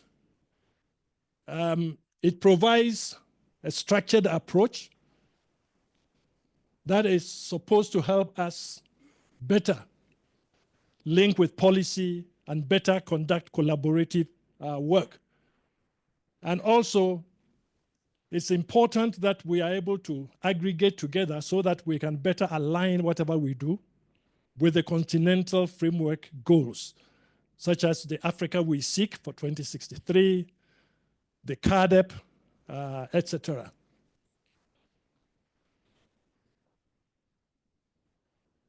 So talking about CARDEP, I want to remind you that on Wednesday, is it Wednesday or Thursday, there is a side event that is led by IFPRI that will be focusing very deeply on this alignment to CARDEP Kampala. You know, alignment to CARDEP Kampala. So what we're talking about will link into that. I will encourage those of you who are interested to participate in that.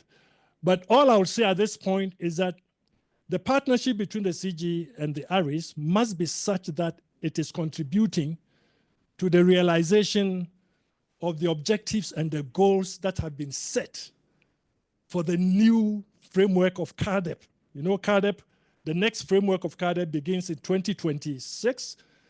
From 2026 to 2035, it's a 10-year program, and it's important. Now, these 6 are some of the key objectives within that CADEP Kampala. I'm not going to go through them. If you are interested, you can take a shot. But even the whole slide set will be available for those who are interested at a later time.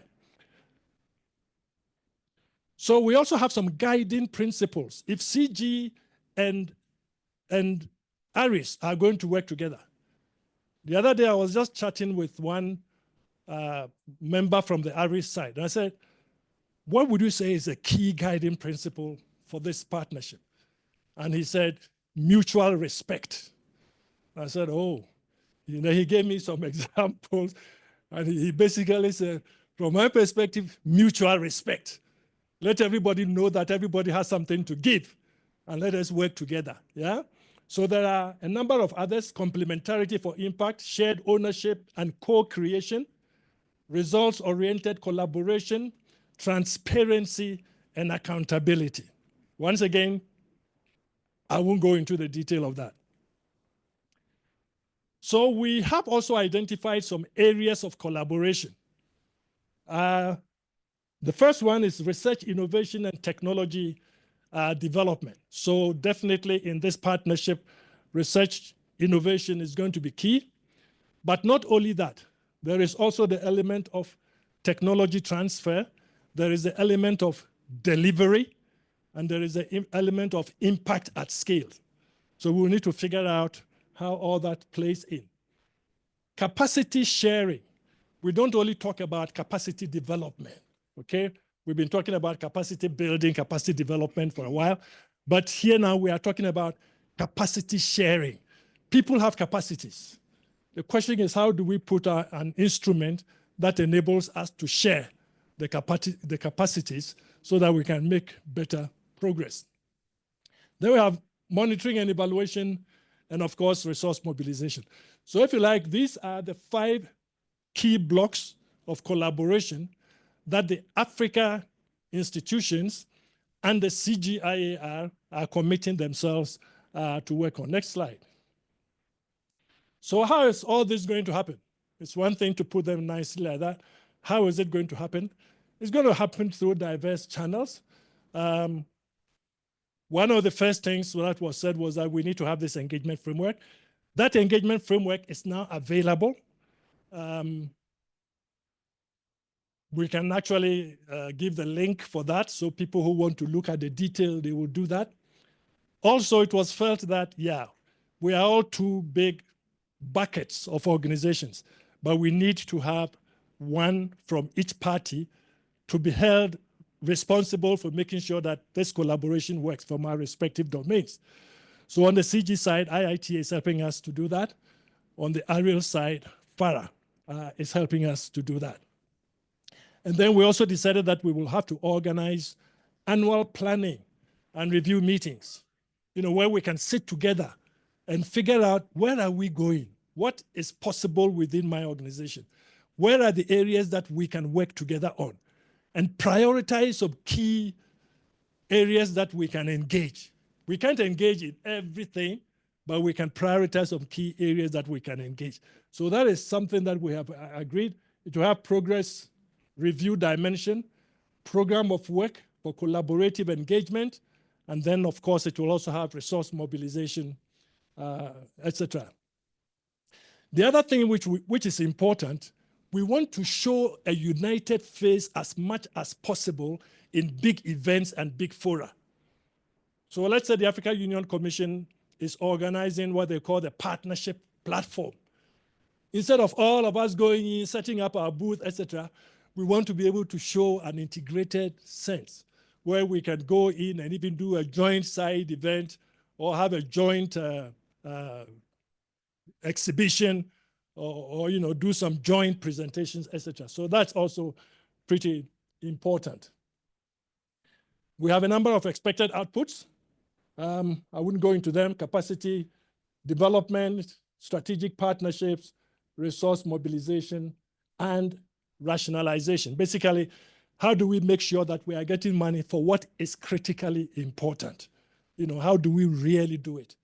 And the challenge is, a lot of the things that we are going to do, we are not sitting down waiting for money to flow.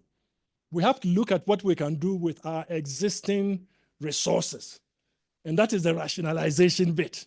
And it's always very challenging. But with the commitment that I see across the board, I believe that can be done.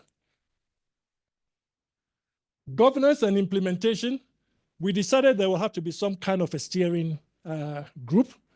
And this steering group will provide strategic oversight for the partnership. It has 2 chairs, the executive director of FARA and the director general of IITA, who is also currently the continental director for Africa for the CGIAR. They will basically be chairing this for the startup, but it can change as we move on. Also, the director generals of the Africa-based CG centers. Okay, you know, CG, we have about 13 different centers. 4 of them are based in Africa. IITA, ILIRI, Africa Rise, ICARDA. So the director generals of those centers would be representing the larger CGIAR. So they will sit on the steering group. We've also actually included the director general of C4 ICRAF. That is also a CG link group, even though there's a difference in that stuff. On the aerial side, there are going to be 7 persons. And these 7 persons are the heads of the various ARIs. We'll be listening to some of them. CG, I've already talked about 4. The Africa Union Commission will have 1 representative. And the Africa Development Bank, well, they are our parents. They were the ones who actually fought and made significant change in the way the CG was planning the reform process. For instance, let me just give you one key thing they managed to change. You know, in the early years of the reform, the thinking was that centers, as we have known them, was going to disappear. And then we were going to create this homogeneous one entity, etc. And there was a lot of concern about that. You know, so that was a particular issue. And I remember at Abidjan 1, the executive managing director of the CG at that point agreed with the concerns and came up with a statement that centers will continue as the building blocks of the integrated one CGIAR. And that became a policy issue. It started from the work that has been done in there. And as a result of that, centers are being strengthened to continue to play their roles for their countries, for their regions, and for continent Africa as a whole. Okay, there will also be a secretariat that will manage day-to-day business, and it will also be established at FARA. Yeah? And then, as needed, there will be technical working groups to help. For instance, if we decide we want to develop a collaborative agenda on livestock, we will create a small technical working group to lead that sort of process. Okay, so in looking forward, the partnership engagement framework marks a new chapter in a critical partnership for agri-food research and innovation and policy action for Africa. Success depends on the goodwill and support of all stakeholders. And there's a lot of work in there. We are very, very confident that we will be able to get this support and to be able to enhance the collective gain that comes out of the work that we all do. So, ladies and gentlemen, this is the partnership engagement framework that will guide the CGIAR and the ARIS collaboration into the future. Clap for me.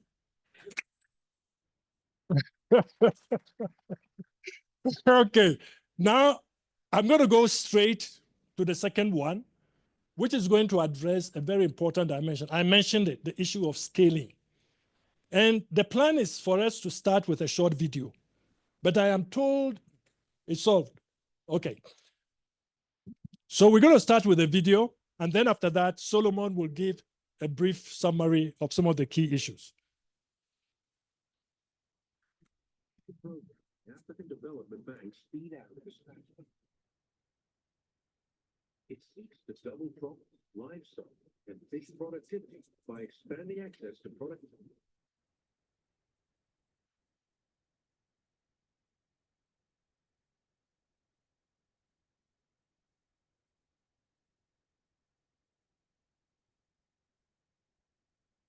Is a flagship program of the African Development Bank's Feed Africa strategy.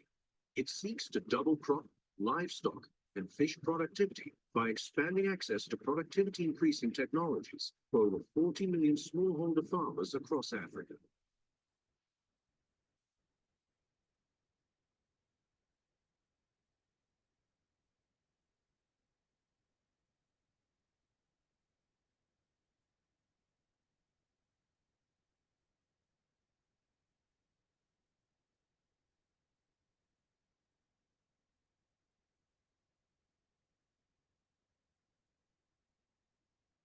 Is a flagship program of the African Development Bank's Feed Africa strategy. It seeks to double crop, livestock, and fish productivity by expanding access to productivity increasing technologies for over 40 million smallholder farmers across Africa. Since 2018, and with support from the Gates Foundation, TAT scales proven technologies for integration in large-scale agriculture projects financed by the African Development Bank, helping to drive agricultural transformation across the continent. The TAT program has a unique implementation structure known as the Regional Technology Delivery Infrastructure, RTDI, designed to ensure the deployment of technologies at scale. The RTDI comprises the International Institute of Tropical Agriculture, IITA, which is the program's executing agency. It works in partnership with other CGIAR centers and specialized institutions that lead the Commodity and Enabler Compacts. The RTDI includes the TAT Program Management Unit, PMU, which oversees the activities of Commodity Technology Delivery Compacts, while the TAT Clearinghouse is responsible for vetting technologies and marketing them to public and private sector partners. What are Commodity Technology Delivery Compacts? A Commodity Technology Delivery Compacts is an ecosystem of stakeholders drawn from the CGIAR, Ministries of Agriculture, National Agricultural Research and Extension Systems, NARS, the private sector, development partners, and farmer organizations.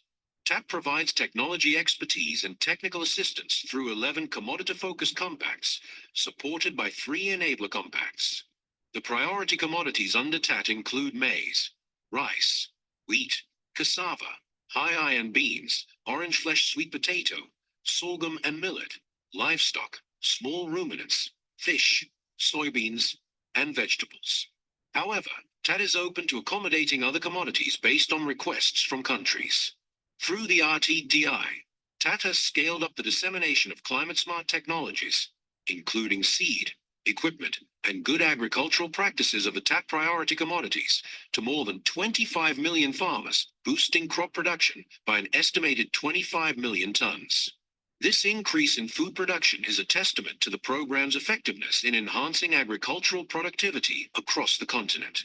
For example, the TAT Cassava Compact disseminated disease-resistant and high-yielding cassava cultivars, cassava business connectors, mechanized production devices such as mechanical harvesters, nutrient-dense varieties, and semi-autotrophic hydroponics technology for rapid cassava propagation to 3 million beneficiaries.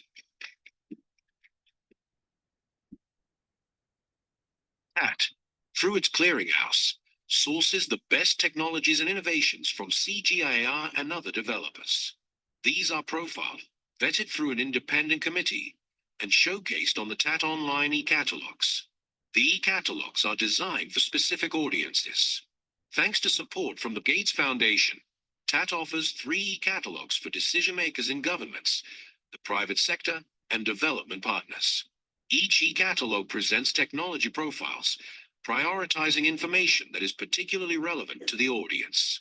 The e-catalogs provide powerful functionality to help users locate the technologies they need, a search tool, filters, and easy browsing from a preview list. Technology profiles are carefully curated for these audiences. Profiles can be translated in major languages, and a one-page summary or pitch of the profile can be downloaded in PDF format. Users can create collections of selected technologies. They are called toolkits and use the exact search and filter interface as the e-catalogs.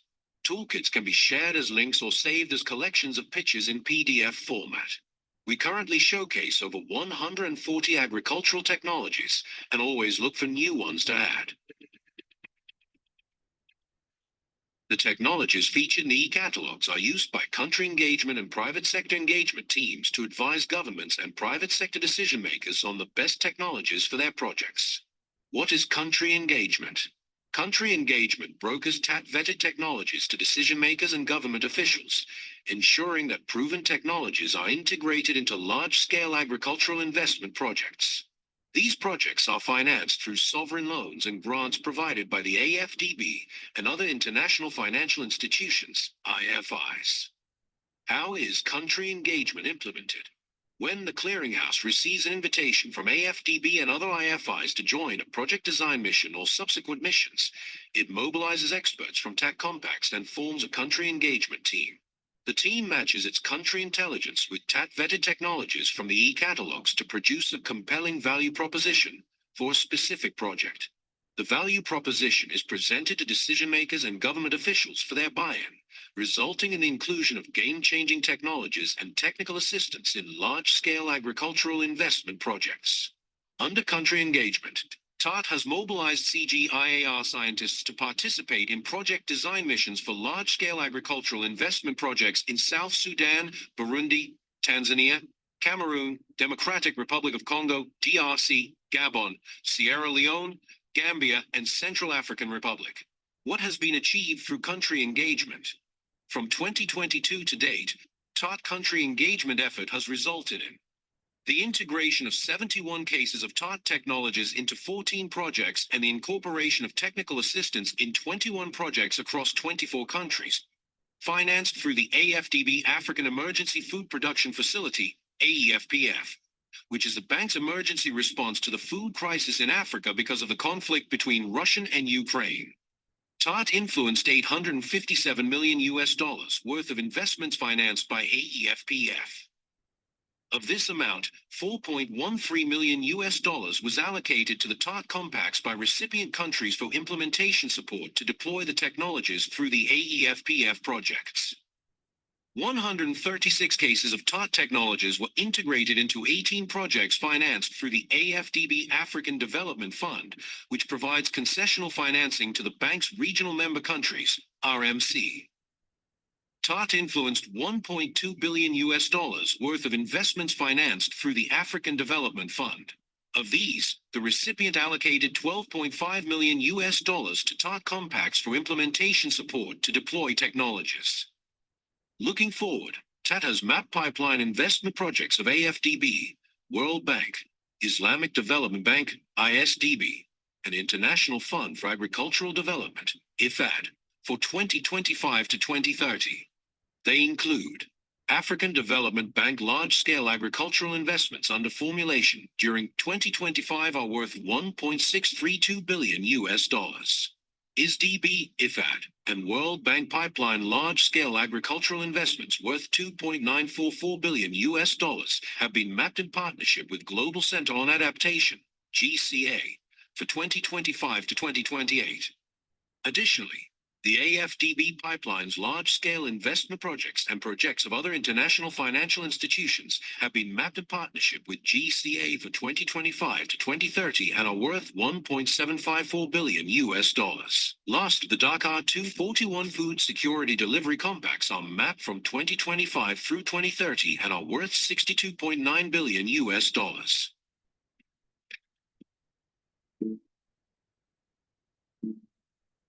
TAT's focal commitment to food systems transformation is incomplete without its deliberate engagement with the private sector. The private sector is a critical partner in driving innovation and investment. Adopting and scaling up new technologies contributes to revolutionizing agricultural practices, increasing incomes, and improving farmers' livelihoods in Africa. Private sector engagement challenges include non-responsive technologies, complex scientific language, and inadequate assessment of their needs. From these challenges, we've learned the importance of making technologies more responsive to the private sector, using clear business language, and conducting situational analyses to understand critical private sector actors better.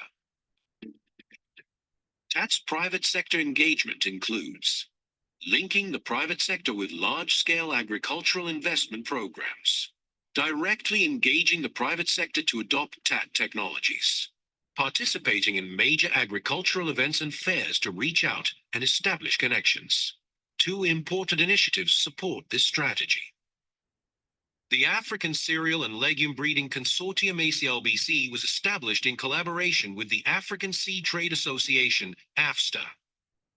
ACLBC is scaling the adoption of elite varieties and hybrid seeds through defined protocols, facilitating farmer access to essential seed technologies. TAT is conducting comprehensive landscape assessments to map the private sector within crucial commodity value chains in countries where we work.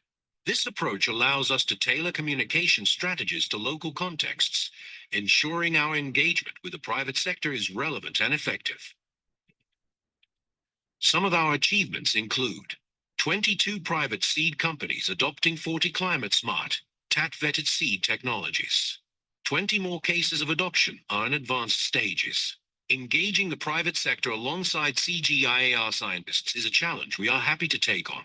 Coordinated and timely actions are essential in connecting with the private sector for greater achievements.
at home, and when we go for the design mission, we present to governments to buy in and to integrate this technology into large-scale investments. Next. This is just an example of country engagement missions, where we are, when you get the call with the bank, we promote the best technologies to be part of this big investment. When I say big investment, 100 million, 200 million, where the countries are taking in the form of loan to integrate those priority technologies. So this country engagement is a key driving factor to see a transformation to happen by deploying this technology with a big investment that is coming from IFIs. Next. And this is just one example, which is a living example, where you can see four things together. Here, what you see is the governor of Jigawa State, sorry.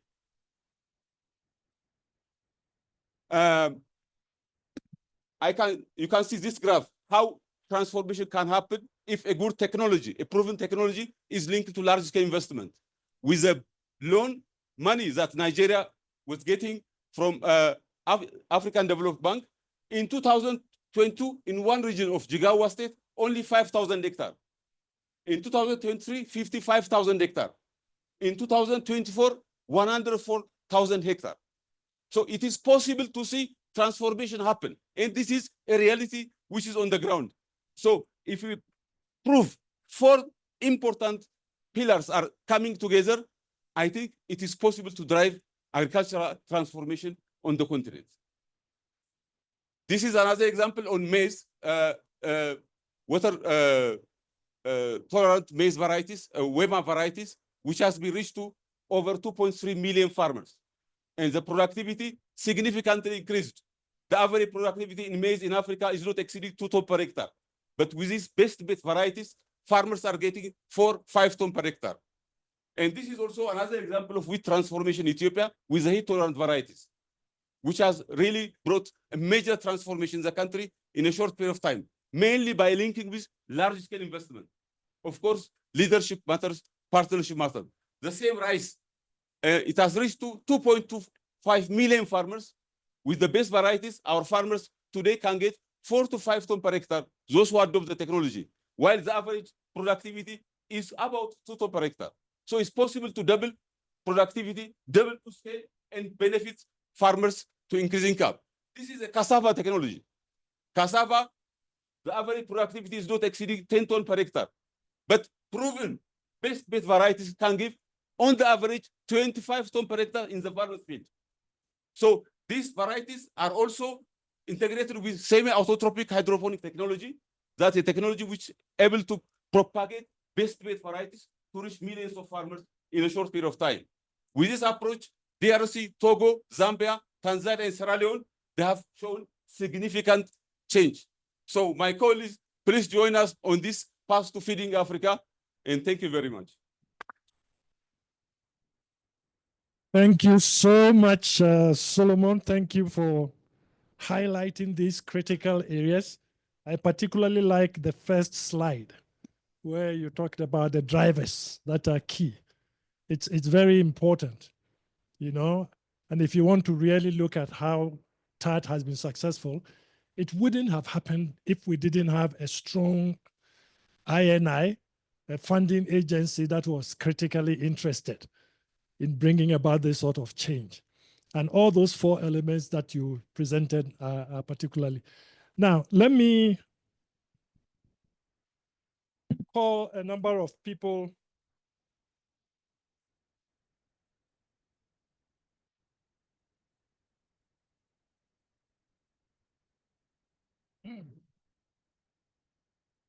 Okay. Yeah.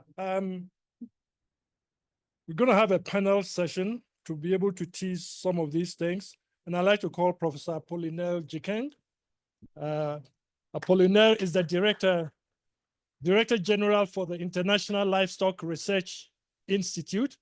He is also the Senior Director within the 1CG framework for livestock systems. Secondly, I'd like to call Dr. Olufunke Kofi. Dr. Olufunke Kofi is the Africa Director for Research Impact in the International Water Management Institute. IMI, International Water Management Institute. Third, I would like to call Dr. Selim Nadi. Dr. Nadi is the Executive Director for the African Forum for Agricultural Advisory Services, AFAS.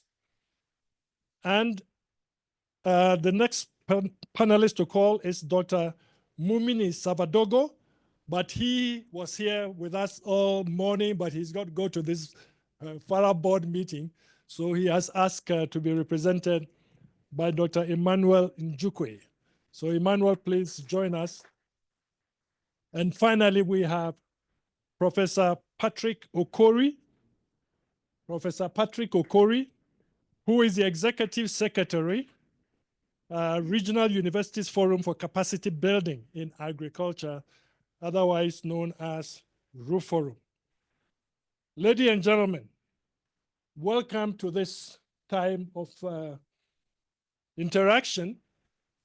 To set us off, I just want to ask some of you, if you have something that you really wish to remark about the presentations this morning, whether it is in relation to the engagement framework or it is in relation to the scaling bit.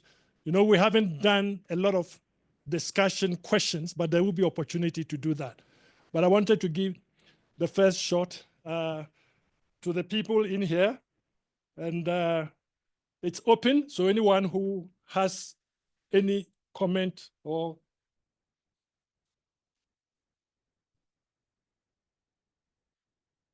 Am I starting? if you want to. Yeah, thank you, Kwesi. Good morning to everyone. I'm happy to be here. I'm representing Savadogo, who is absent. For the presentation made so far, I am so happy that partnership is key, and we have been partnering. But the problem is to define roles and responsibility if we want to partner and partner successfully, and ensure that the partnership is formalized, not a casual form partnership. So we ensure that we do have MOU with organizations, but not just having MOU, it needs to be followed with an action plan. So you have an MOU, it's good to develop an action plan and agree on what's to be done. Then the issue of scaling, I know we're talking a lot about scaling. I appreciate the presentation about the enablers. The enablers are very essential. You know, in the past years, we used to identify people, go for training. You are trained, you come back home, you don't have facilities, infrastructure on what you've been trained on. It becomes really devastating. So I think enablers are key. Infrastructure is something that we really have to invest in. Market driven, you know, it's easier to pull the chain than to push. So once the market is there, you don't need to push farmers to produce, they will produce themselves. Then for scaling, we talk about scaling up, well, policy institution is okay. Scaling out is what we've been doing regularly, but scaling deep is issue that we really need to address. What are the perceptions of the people, the habits of the people, but how do we address this? We need sociologists to work with us. So not to waste more time, I think if my colleagues can contribute, I'll come back later. Thank you, please. Thank you very much. I think Apollinaire wants to make a contribution on that.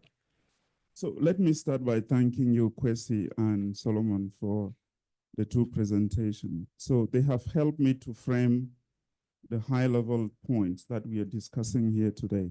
One is really engagement between the CGIAR and the RAs. I think for me, I translate that into how do we continue to fit the pipeline of innovation. We have to use that as a leverage to ensure that as TAT is there to pull technology into the farmers' field, this partnership between the CGIAR and the RAs is really set to ensure that we have new technologies coming on board.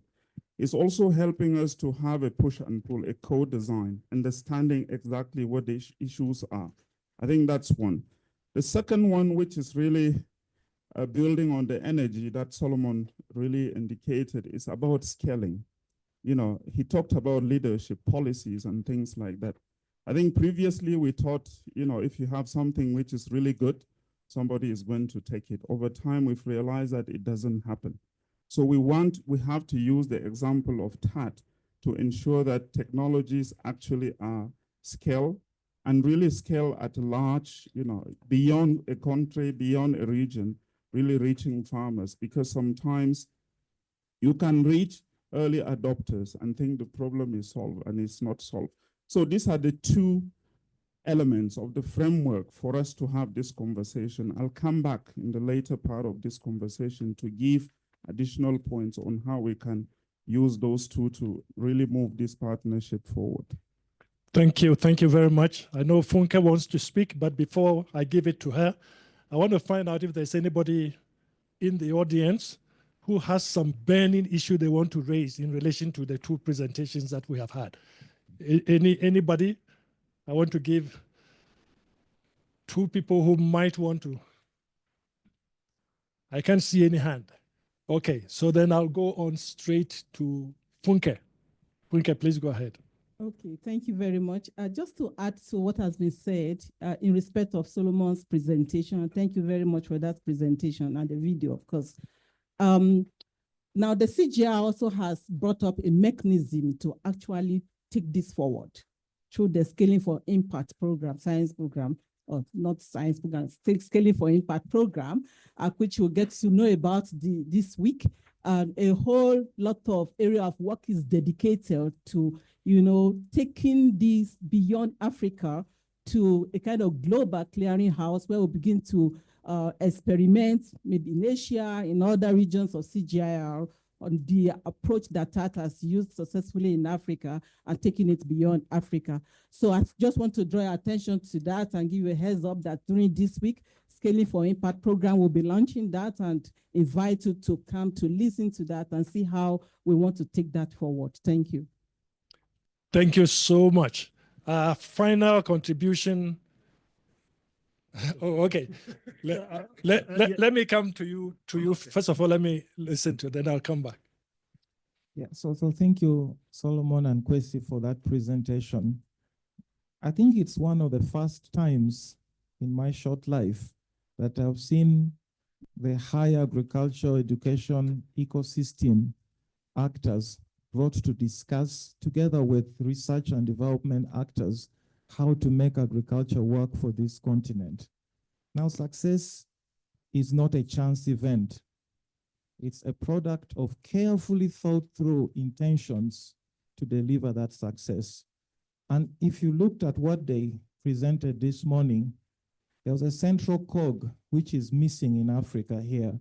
That is the capacity to drive and deliver things at appropriate scale and scope. You might have watched and also noted 60% of this population of Africa is less than 30 years old. 60%. They are not going to handle the handhold. They are tech savvy and many other things we need to think about them. They also don't have access to key factors of production. So the question is, which is why the universities and the broader higher education institutions are coming on board. It's because they are actually home to many of those that are less than 20 years. They're in the education pipeline, so to speak. And so we are bringing that voice into this broader conversation of creating wealth and hope for Africa's young people to drive the future of the Africa we want. And so this is part of why the ARIS becomes very crucial. It's a new baby being born. It will make baby steps, but that's okay. Everybody falls down, trips. Let's just pick it up when it falls down. Thank you. Thank you so much. Baby steps are crucial. Baby steps are important. Okay, so Dr. Nadi. Thank you very much for those very interesting presentations, the two, and I don't have to go through them. I think the first thing that comes out very quickly is that actually technologies in Africa are available in various centers and locations and so on. The second thing is that still the farmers are generally very poor and access to those technologies still low.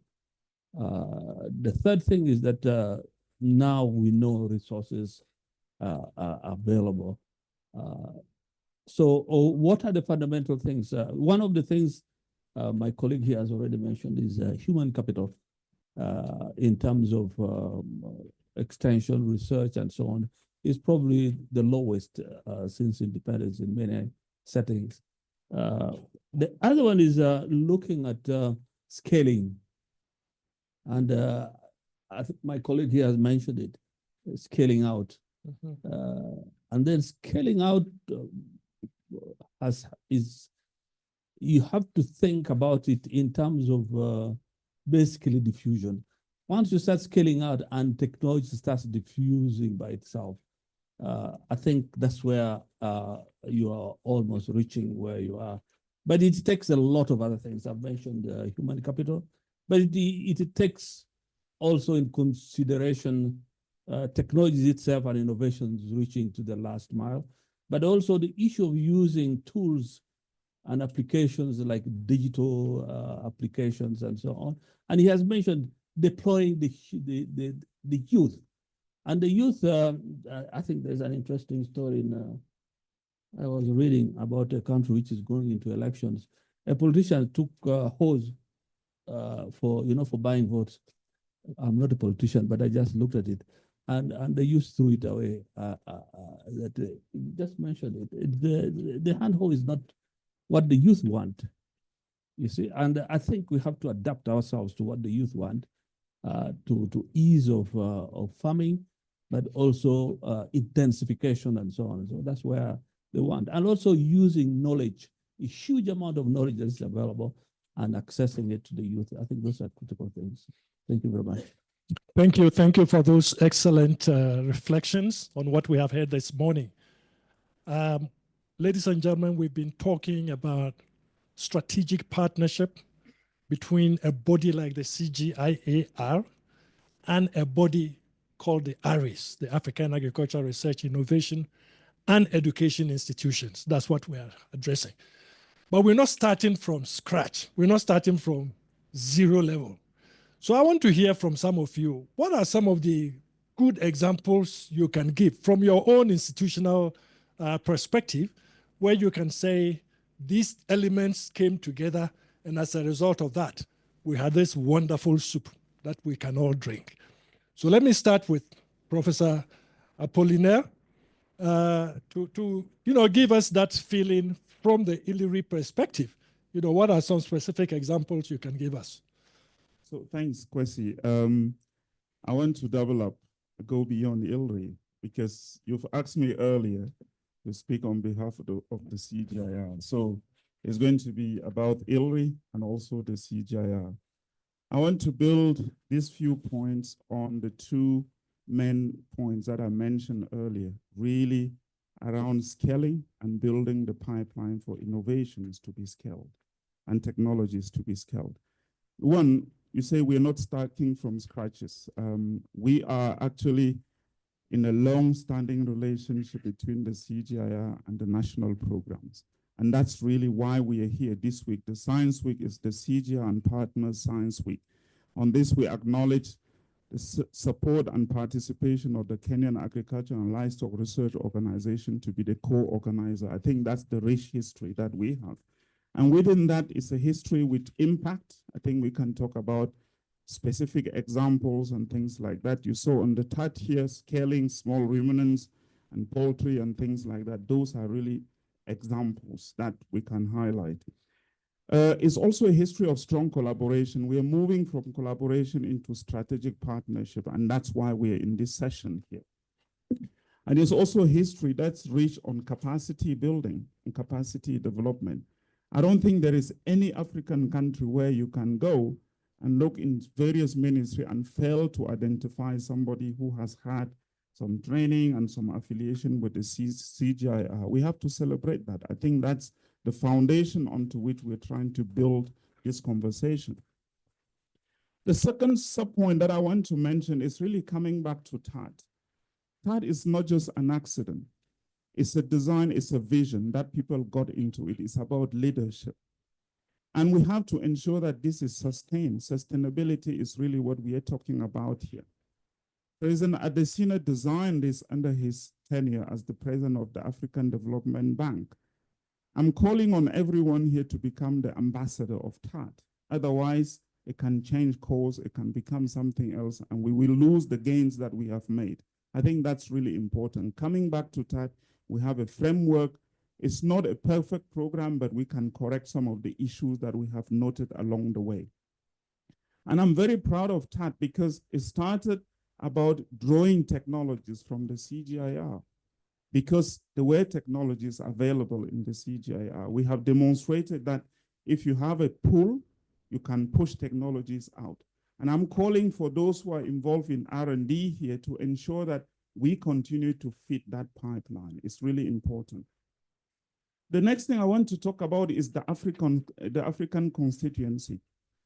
I'm very proud to see that we're actually very, very organized. FARA, CORAF, RUFORUM, I want to thank the leaders of these organizations, including AFAS, coming together as ARIs. When we are so coordinated, I think engaging with African constituency becomes relatively simple and straightforward. We reduce the transaction costs, we get on with the job that we have to do. It's the same thing that we have established within the CGIAR. If you enter on the ILRI campus, you have access to other CGIAR centers. That's the message that I'm trying to convey here. It's really important. And the next one is really going back in history. There was reference of CADAP. We are going to start CADAP 3 in 2026, but CADAP 1, CADAP 2 came through. I want to just offer one thing that the CGIAR did to support CADAP 1. Under CADAP 1, there was something called the Africa Bioscience Initiative, which led to the formation of various hubs. There was a hub in CSR in South Africa, the Becker ILRI hub in Nairobi, another hub in Senegal, in Israel. Those hubs continue to ensure that we could mobilize the faculty from the CGIAR Center to deliver innovation and train in countries within Africa. And I think that's an example that exists. It's been very successful. Once again, when you go to various countries, you will see. Here in Nairobi on the ILRI campus, you couldn't distinguish between an ILRI scientist, a CIMMYT scientist, IITA scientist, and I want to make reference to Yao Nasser, who is sitting here. He's currently continuing to push and ensure that we have that faculty. I think that's a construct that as the CG, we put on the table to ensure that we continue to strengthen the collaboration and ensure that the innovations from the CGIAR will be flowing into the pipeline that TAT and other scaling programs can take. Finally, I want to mention, coming to the point that my colleague has already mentioned, is as the CGIAR, we're also very proud that this year we are starting the implementation of what we call Portfolio 2025. It's a suite of science programs and accelerators that's really going to help us to transform the food, water, and land system in climate crisis. We have 8 science programs, scaling for impact, and 4 accelerators. One accelerator is about gender and social inclusion. The other one is data and digital transformation. This is something that we have not done enough. And I think for us in Africa, it's time for us to use data to drive our innovation and also make informed decisions. The other accelerator is around capacity sharing. Capacity sharing, as Kwesi mentioned, is extremely important. It's no longer capacity building. We're sharing capacity across between the CG and the National Agricultural Research Systems. And the final one is about gene banks. The gene banks are really holding our commitment to biodiversity, actually to ensure that we transform the systems now and build future resilience for our food systems. And I think it's really, really important. Let me leave it here. And scaling for impact, as my colleague mentioned, I'll let her elaborate on that. But just to say that as ILRI, we're very proud that we have established the CGIAR Scaling Hub here in Nairobi to ensure that we can maximize on the community of innovators and technology profilers to ensure that we continue to fit the pipeline between the CG and the TAT program. Thank you. Thank you very much. Thank you. That was excellent. Actually, is this session being recorded? Just for my interest. Is it being recorded? I hope it is, because some very important stuff is coming out, and I don't see the traditional secretary making notes. So I'm hoping we are using technology to capture everything that is being said. And you talked about how important Africa is in terms of the way we work.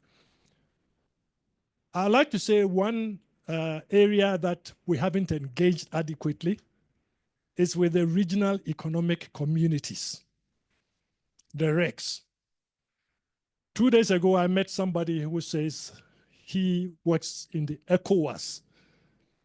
And I told him about this. And he was like, so how come ECOWAS was not invited? And I really felt, because we sort of limit ourselves at the level of the sub-regional organizations, but when it comes to big political engagement, it is through the regional economic communities and even the financing part of it. So that's something that we should keep in focus. I'd like to call on Dr. Kofi, Unka Kofi, to also contribute on this same issue from the water management perspective. Okay, thank you very much. Thanks for inviting the International Water Management Institute to be part of this conversation. Sometimes we get lost when it comes to that, when it comes to commodity central focus engagements. But you agree with me that water is very, very important and is deeply interconnected with a lot of stuff, not only food security, but also human health, biodiversity, energy supply, economic growth, and all that. So for us as the International Water Management Institute, with a vision to working towards a water-secured world, it takes us to all these domains, and the partnership is very central to what we do. So through all these sectors, we engage a lot of people, more than 400 stakeholders and institutions that are involved in different areas, more than about 55 countries globally. And in Africa, we are very active in more than 30 countries, where we are working together with the national system, beyond national research organization, but also the private sector entities and the whole innovation ecosystem in those countries. Three guiding principles that have been captured in our partnership strategy that underline the way we engage and why we focus on partnerships. One, we position ourselves to actually partner. What that means is that we try to understand that what is our value proposition, what are we bringing on the table, what are we adding to the partnership, and then we communicate that effectively so that our partners will know that this is our position and this is our contribution to complement what they do. And so that takes us to, help us to actually leverage diverse expertise and local insights where we are working to have impact. Apart from that, we empower and align our people, to partner, because people are very central to partnership.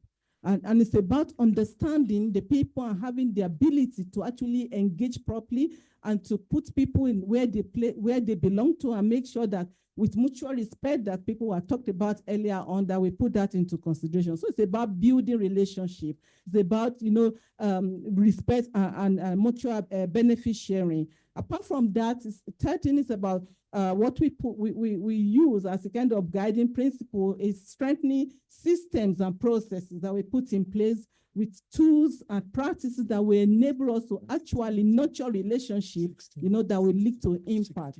So at IWMI, we value these things very well, and we really deploy them in our engagement processes. So basically, we have had some successful partnership models, and depending on the category of people we are dealing with, whether it's the government agencies, policymakers, in terms of co-designing projects, and also supporting them, for example, I use the example of climate negotiation processes. We don't just supply our policy brief or knowledge materials, rather we get embedded in this process of helping them to negotiate and understanding what they need to negotiate, and being part of party delegation in climate COP processes, which I think is really very important. Many countries where we are working, that we accompany our partners, to support them, not just giving them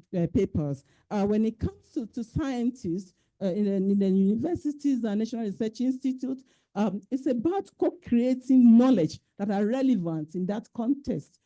When it comes to our donors, we build that relationship in a way that, they can count on us to actually co-design projects. I mean, we just finished a bit of such in Southern Africa with our soil and water accelerator, or what we're doing in the MENA region with our nature-based solution program with FCDO and all that. So these are relationships that we have built with time with different categories of stakeholders. Not to talk about farmers and water users, basin managers that really depend on some of the knowledge that we co-generate together. And these have been very, very effective. I just want to use one example with the initiative we just ended. IWMI was co-leading the regional integrated initiative in this region.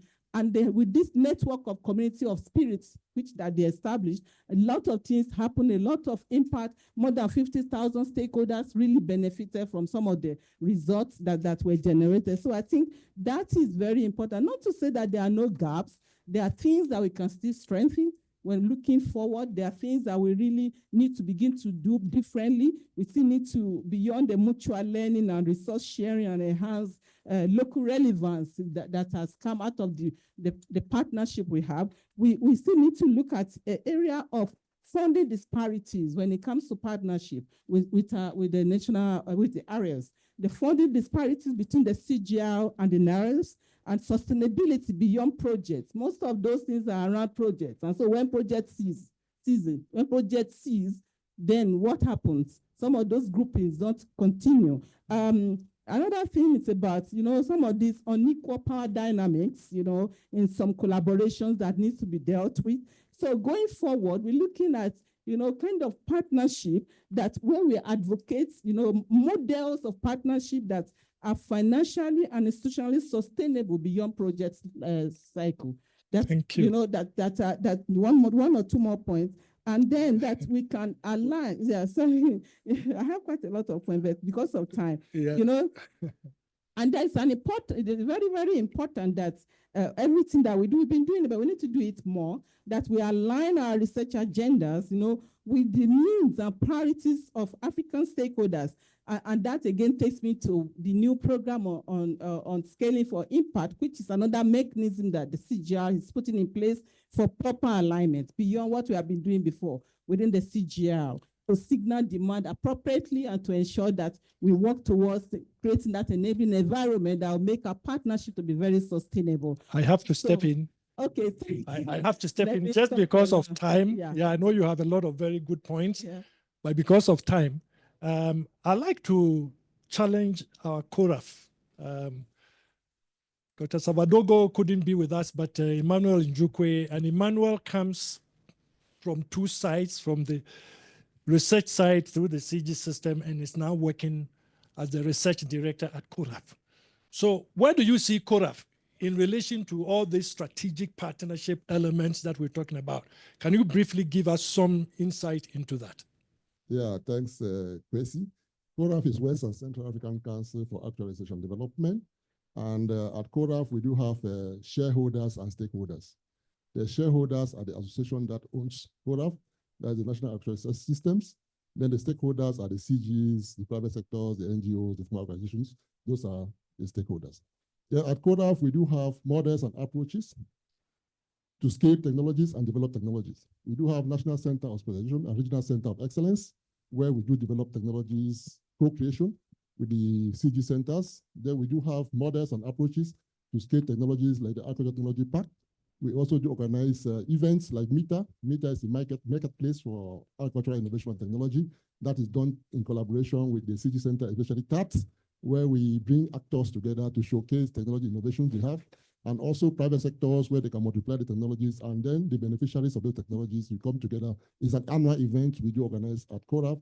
We also do organize Research Leaders Forum, where annually we bring researchers, the DGs of the NANS together to review the past events, activities, and how far we've gone with the implementation, and also do joint planning. We do have symposiums and annual events that we do together with all the city centers. Then for initiative that we've jointly organized with the city centers and other partners, the Regional Integrated Initiative, Transforming Agri-Food Systems in West and Central Africa. That's the region where CORAF does its operation. So we did it in collaboration with the city centers. We also together involved in the CADEP project process, CADEP XP4, and now we are also implementing agroecology projects in West and Central Africa with support from EU through IFAD, and the CADEP XP4 was also from EU support through IFAD to CORAF, and then the centers that were established, we got support from the World Bank. We are also getting support from a Sweet Growing Corporation to establish Agricultural Technology Park, where the CG centers are also exhibiting their technologies. These are physical establishment of technologies where people can go, farmer can go, and see what is happening there. Then we do also, with the support from other partners like IWMI, organize or establish what we call the climate smart agricultural villages, where we establish varieties, technologies that are sensitive to climate change. And then farmers go, or partners, they do go there. And then technology of interest, they pick them up, and then they do scaling. So we also have the digital platform. Together with that, we had a meeting in Benin to see what are the technologies that are similar. You know, in technologies scaling, we've been exhibiting in our platform technologies as entity, but now we do establish or present technology as a package. As an entity, it's always very difficult for farmers to adopt, because you say, oh, this is a maize variety, but what next? So the issue of having as a package where you also give recommendation of varieties, fertilizer application, rates application, time of application, the weeding process, its management process, marketing, and how it is stored. So we now do have a digital platform where we have those technologies as a package and not as an entity. Thank you. Thank you very much. One thing you mentioned, the establishment of centers of excellence, is really a facility which is very, very important, where a particular national institution can be facilitated to play a role, not just for the country, but at the regional level. That's something that CORAF you've been doing, and I think that's very good. Now, universities, a number of us here are from universities. My question is, how effective have the African universities been when it comes to partnership engagement for resolving critical food and nutrition and poverty alleviation issues in the continent? Fortunately, we have with us Professor Okori, and I'm going to ask him to comment briefly on this university. Are universities adequately engaged, and are they themselves engaging? Thank you, Kwesi. So I represent a network of universities. We are 175 present in all the 5 regions of Africa, in 40 countries out of Africa's 54 countries. So you can see the footprint is quite large, comprising of Africa's top universities to those that we call emerging universities.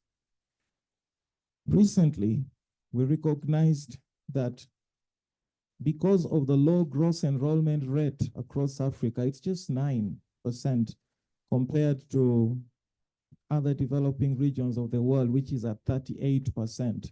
It means the majority of Africa's youth will not go to a university. And those are the people that must drive and change the economy. So if we focus only on the universities, you guessed it right, we will just be repeating the same thing, expecting new results, and it won't happen. And so we have also embraced the technical and vocational training institutions with a very special mission to focus on what we call out-of-school youth. And these are the bulk who are not going to go to these lofty places of learning, but those are the people whom, as you saw some time back, caused chaos in Kenya, here, and many others. That's the youth pressure we must deal with. We must address the capacity training needs of the out-of-school youth, because they are going to become the power force to drive economic development, the farming, and so on. Specific to your question, a couple of years ago, and we are still doing that, the RUFORUM network partnered with the CGIAR. I'll single out a few. They worked with IITA, they worked with CEMET, they worked with CIAT, they worked with ICRISAT, and they were training plant breeders, as an example. This is a PhD program. And then they worked also with national research institutions, with CALRO, with TARI, with NARO. And if you go into those institutions now, you will not be surprised that from the Director General up to most of the programs are led by Reform trained scientists. Uganda is food secure in rice.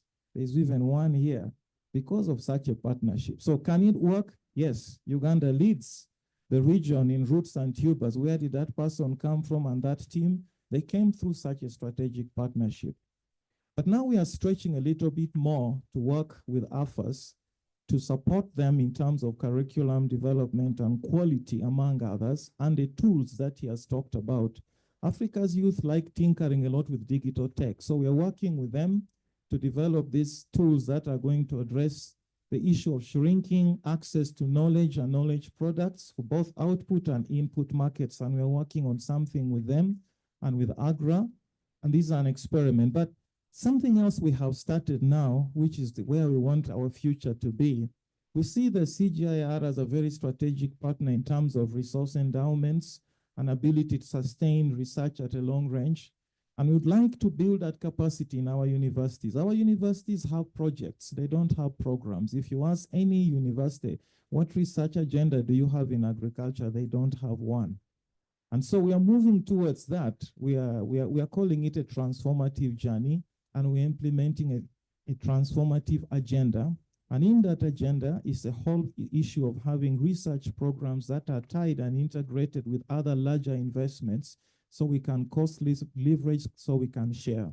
The second thing that we are really focusing on is the question of inclusion and diversity. Because, as you may have noted, even in this room, the women are underrepresented, the scientists. And if you go down there in development, you flip it the other side.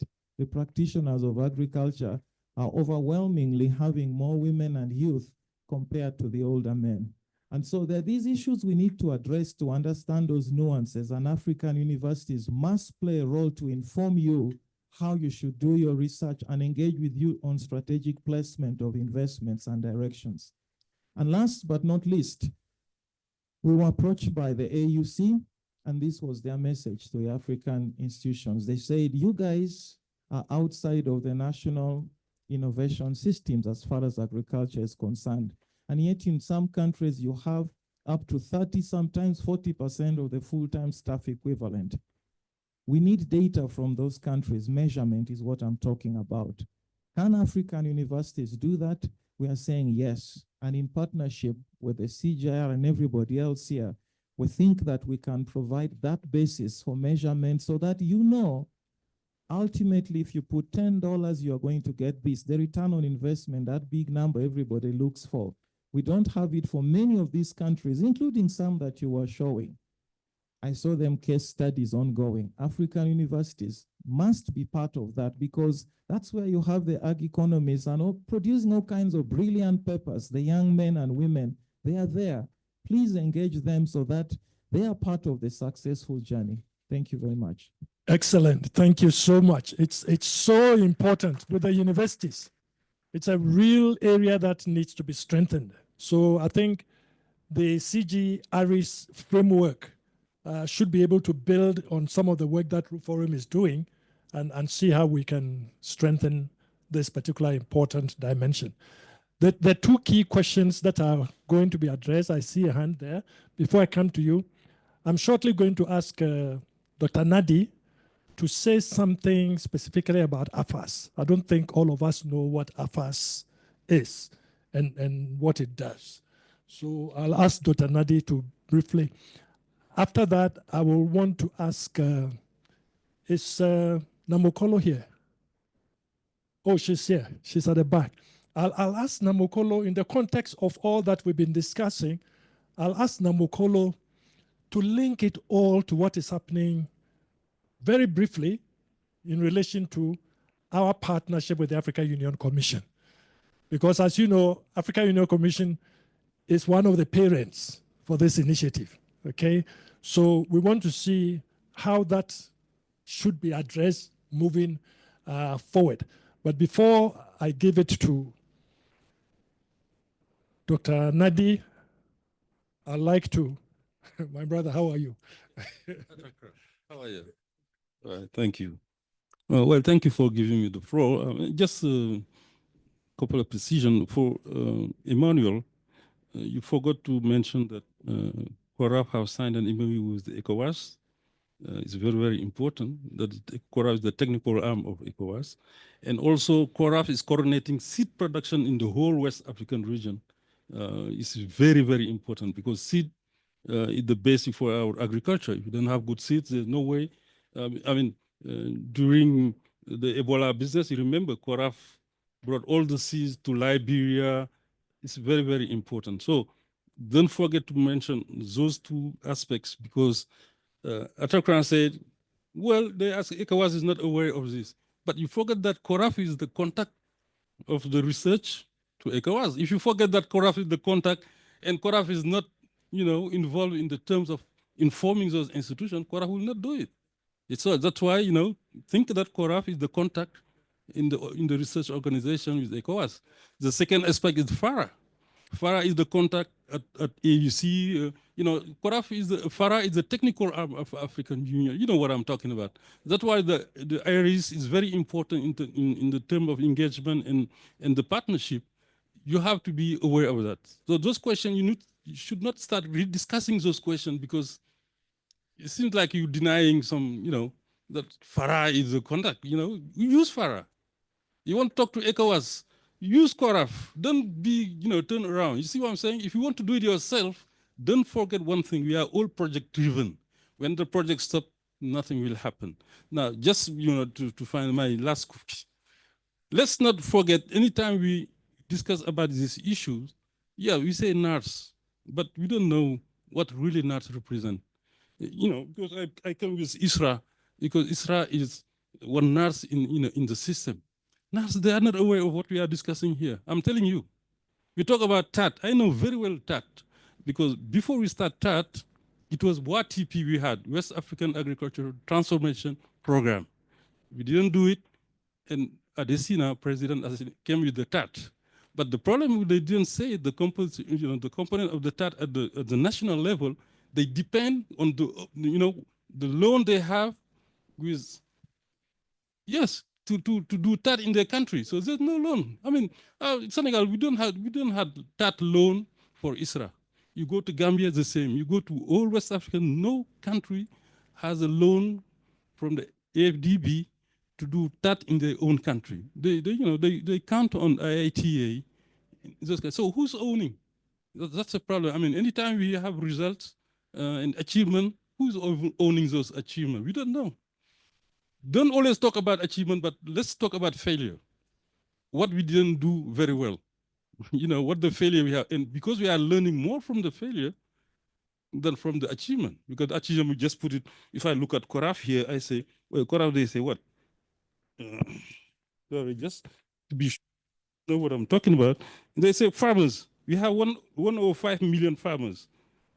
Farmers user strength, 1 million. 36%. You see, we all have our figures. CORAF has their figures, FARA has their figures, ITA, we all have. Maybe we're talking about the same farmers. We are talking to the same farmers here. Let's be sure that, we know the value addition, where the value addition is going. And last, the ARIS. I'm happy everything was so nice when you present them. I look at it, I say, well, we moved to the engagement and we have a steering committee. It's good. But how is it going to happen on the ground? That's my only concern. As long as we don't know how it's going to happen on the ground, no one here can say, this is the value addition. What would be the value addition of getting the CGs and the ARIS together? All right, thank you. Excellent, excellent, excellent. That's, we'll take one last one from the. Thank you very much, sir. My name is Dr. Taufik Tope Adegboyega, President, Society for Underutilized Legumes, Genetic Resources Center, IITA. In brief, sir, I would like to ask if there are opportunities for the incorporation of lesser used legumes in the TAT2 phase that have just been recently signed. Most of when we check the last 5 years, we have high iron bean as well as soybean. However, the region has the treasures for lesser known crops, legumes such as Bambara granite, African yam bean, wing bean, and several others. So I felt that our group, our team, has the requisite human capacity development since in the last 6-7 years, IIT GRC has increased capacity. I'm a product of the human capacity development from IITA.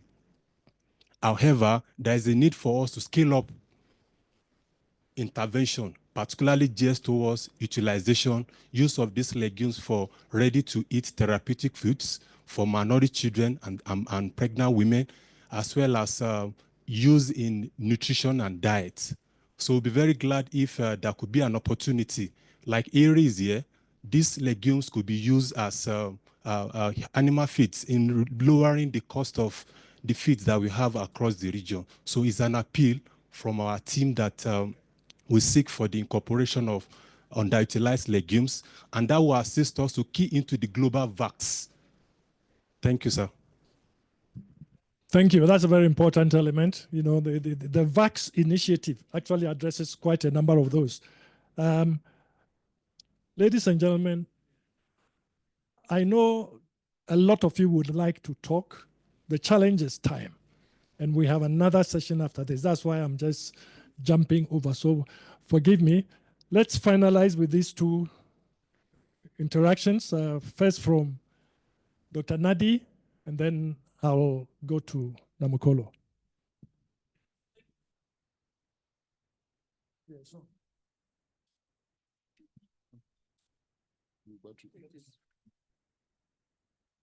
Yeah, thank you very much, colleagues. AFAS is really, I think, for you who don't know it, it represents the underutilized extension workers and undercapacitated extension workers. And I'm glad that we are beginning to work with the forum and other actors to try to resolve that. It works with the extension workers through what we call the national level country fora. And its goal really is to enhance utilization of improved technologies and innovations. Pardon? Yeah, speak into the... Oh, okay. Yeah, I don't think I'll have to repeat. But yeah, it works, of course, within the context of the CADAP with a mandate on extension and advisory services from African Union. And recently it has been given the mandate through FARA to work on extension and advisory services for soil health. And I mentioned undercapacitated. I think recently, for example, there was information gathered on soil health, and one of the biggest things is that soil health is especially in relation to extension. Capacity is extremely low, if non-existent, and therefore working on human capital and soil health is very critical.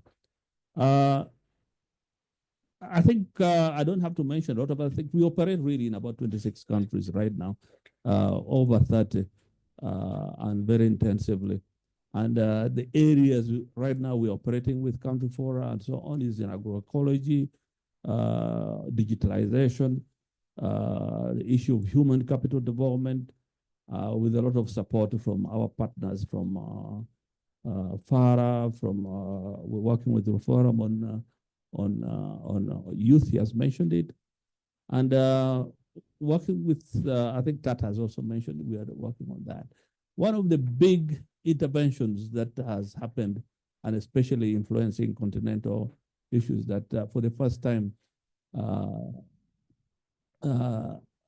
extension, an issue of extension has been put in the results framework for the newly refreshed CADAP, which was in Kampala recently. So it's now is one of the areas. So investment extension by national governments and some results area are now heavily reflected, including digitalization. Now on digitalization, with working with AGRA, And also Bill and Melinda Gates Foundation. One of the things we found out is that, of course, there are a lot of silos in digitalization, in extension and the whole continent. And usually it's information is not shared and so on. And we have been given the responsibility to sort of aggregate and have it shareable, that's interoperable and availed at national level. So that work is being undertaken now vigorously. So thank you very much. Thank you very much. It's great to have a group that is focusing on the extension and advisory services dimension, because if you don't have that, scaling becomes a big question mark. So it's really good. Final contribution coming in from the floor. I would like Namokolo, we're talking about alignment to the CADEP and to the AUC partnership. Would you want to give some very quick sharing on that respect?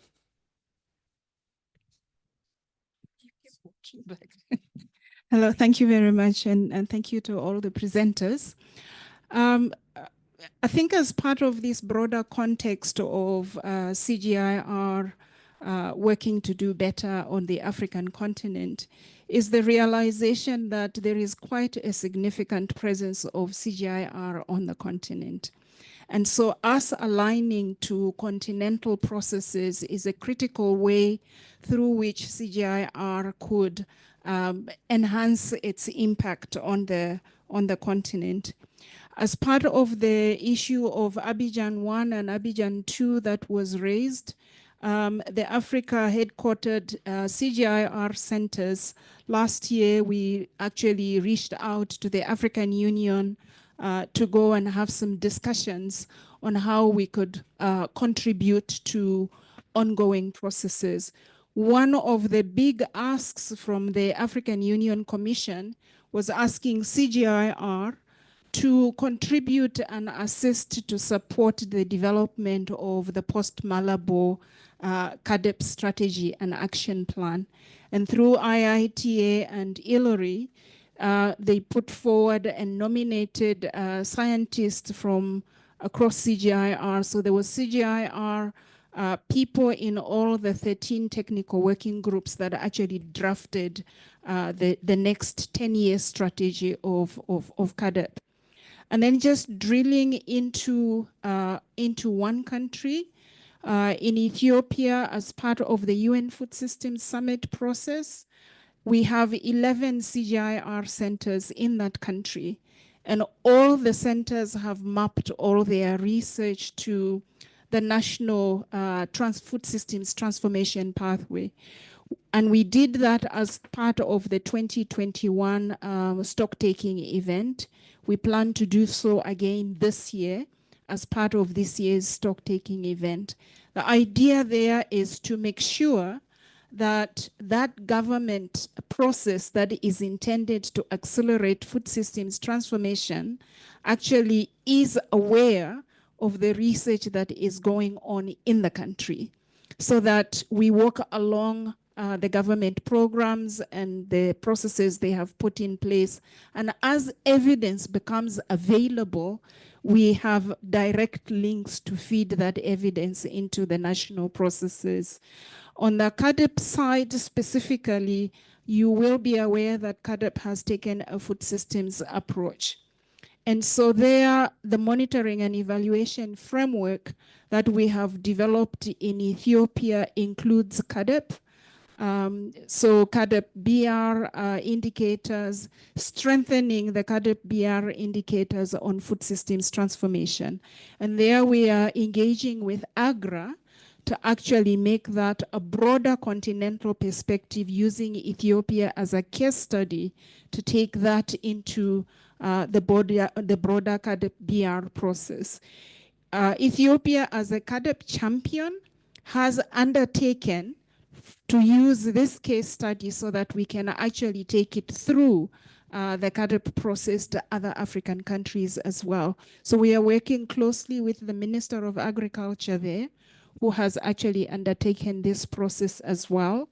And the indicators at country level include CADEP, SDGs, nationally determined contributions. The idea is for the country to have one list of indicators that the National Statistical Services will use for routine data collection, so that as we move forward, reporting for SDG, nationally determined contributions, or CADEP, there would always be data that can be used to report to the different platforms. Thank you.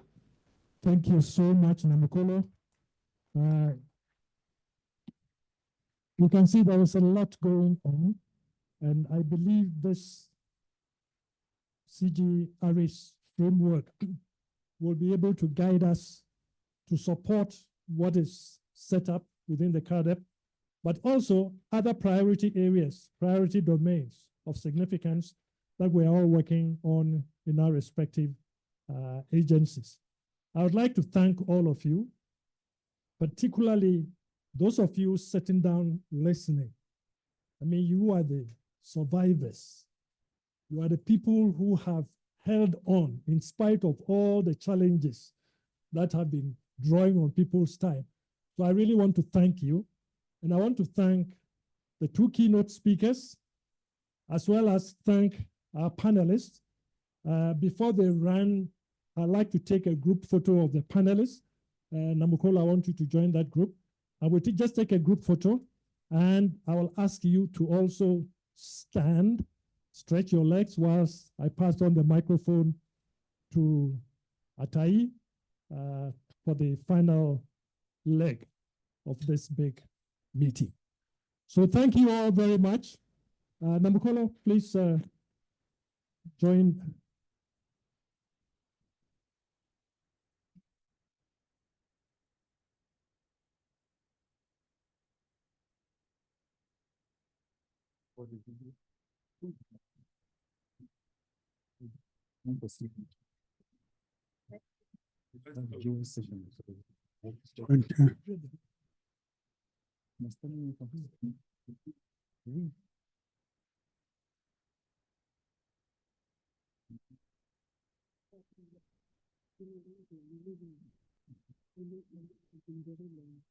Okay.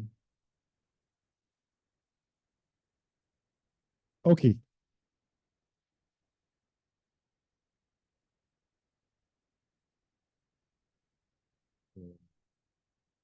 We have 28 minutes more. No sign. Hello, just a second. There was supposed to be, hello, can I have your attention, please? There was supposed to be a signing of the engagement framework, as well as a signing of the IRIS partnership framework. But because of time, we're not going to do that. However, those people who are involved in that, they should stay behind when the session closes and people are going for lunch. We will do it just by signing without having it in this group. Thank you. Okay, thank you. We can now have our seat for the final leg of our session today, and that is going to be driven by the International Potato Center. Yes. Yes, no, you can remove the chairs. Okay. So we have talked about all day. Can we have one host, please? We have talked about partnerships, we have talked about scaling. And so International Potato Center is going to lead us through some case studies on partnerships and scaling. And we're starting with a video.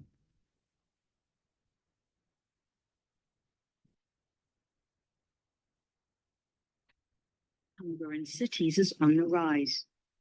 Not because there is too little food. Many simply have no access to affordable and healthy diets.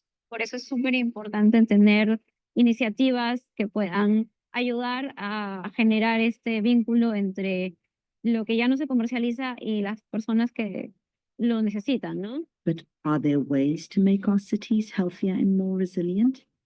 Luchamos por la ley de recuperación que se pueda reglamentar y estas iniciativas beneficien a las organizaciones de base ollas comunes, ¿no?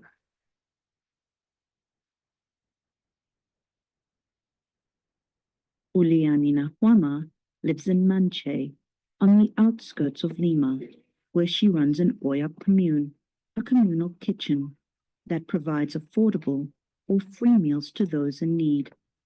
Veíamos mucha necesidad porque acá en la ampliación no contamos incluso con servicios básicos de agua y desagüe, en los cuales las familias se empezaron a enfermar por falta de alimento, en los cuales nos agrupamos. Nos agrupamos 8 mamás, en los cuales por familia éramos 38. Most of the fresh vegetables were donations from markets, where every day large quantities of unsold products were discarded.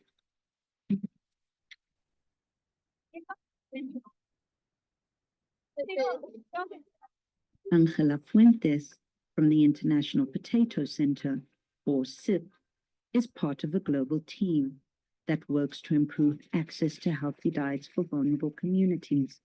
At district level, SIP and partners are advocating for legal reforms to allow ollas comunes to collect the unsold food at this level.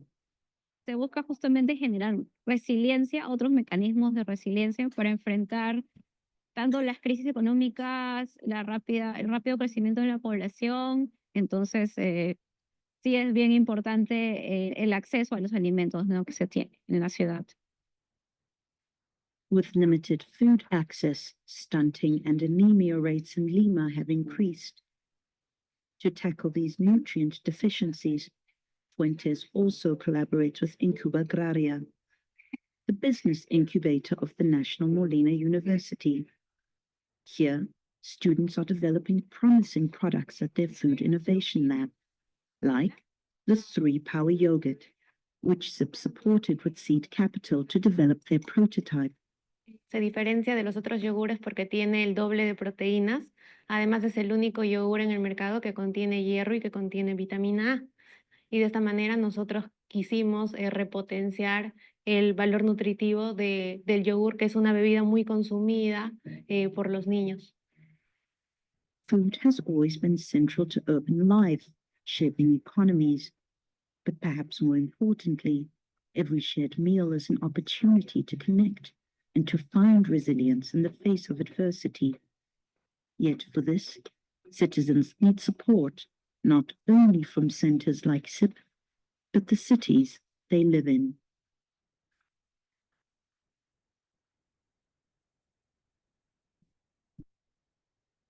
Well, good afternoon, everyone, and thank you very much for showing us this amazing video.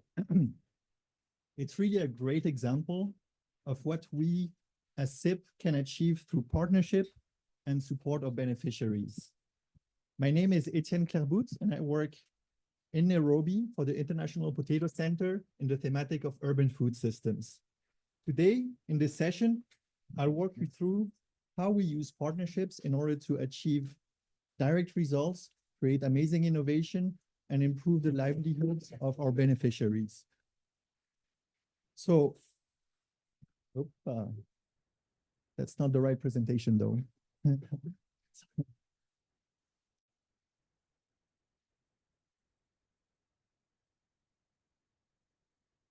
Don't have the presentation. Oh.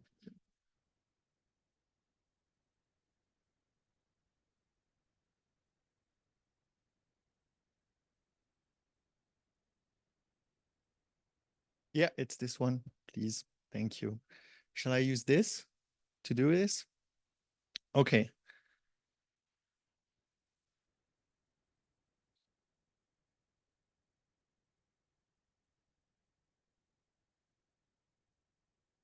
So first, before we come back to that video, let's set the stage and understand why we are working on urban food systems.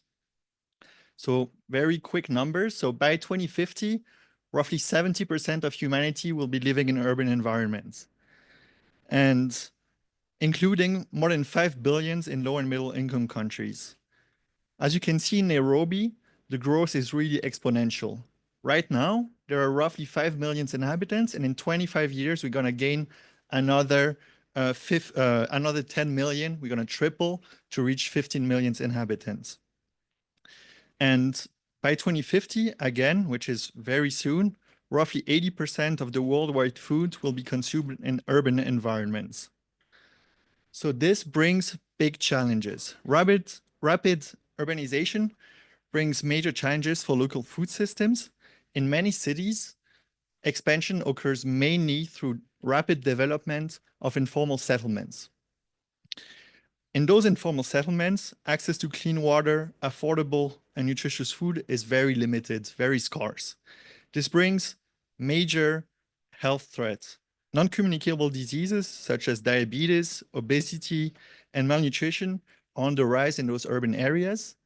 And also, a major aspect of urbanization is the land development and loss of green spaces and ecosystem services, making cities more vulnerable to climate risk like floods and extreme heat events. And last but not least, urban areas also do face major social challenges such as poverty, poor health, and social inequality. And those are completely targeting different segments of the population depending on migration status, age, gender. There's lots of factors that are taken into account there. So all of this really points to the need for new ways of producing, selling, consuming, and managing urban food system. That's why we are working on this thematic. So what are we aiming for? Our objective is to improve the resilience and the sustainability of urban and peri-urban food systems. How do we do that? We generate evidence, develop and scale technologies, and build capacities in partnership with various actors. In short, we combine social and biophysical sciences to improve urban and peri-urban food productions, support informal food markets, foster the biocircular economy, improve the food environment and consumer behavior, and last but not least, provide evidence to support governance and strengthening the research and innovation capacities. So in short, we apply real CGIAR science to the real-world urban challenges faced by rapidly growing cities in the global south. So in order to do this, partnerships are absolutely critical to our work. The science and innovation produced by the CGIAR and SIP needs to be co-created, tested, and adopted on the ground and we do this by working directly with all sorts of partners, such as, for instance, cities and municipalities, the private sector, civil society groups and NGOs, global city networks, as well as international organizations. So we build on a diversity of expertise and influence, and each partner has a very specific role depending on which innovation we are talking about. And this approach is significantly enhancing our impact and speeds up the process of scaling innovation. So now to get back to the video, to understand the problem that we were talking about in this video, let's get back and really try to understand the problem showcased there. So in Lima, where the International Potato Center is headquartered, poverty rose to 30% in 2020 as a consequence of COVID. It's still extremely high, and in this context, specifically in the outskirts, in the informal settlements of Lima, a model of community kitchen has been developed and has been really strengthened. And community kitchen, you can define them as self-organized spaces created by groups of neighbors who cannot independently secure or prepare their foods. They rely on donation, local purchasing, food rescue, and different partnerships in order to produce food to the most vulnerable parts of the population. So by partnering with local NGOs, civil societies, as well as government bodies, SIP has established a network of partners who are really able to strengthen those community kitchens.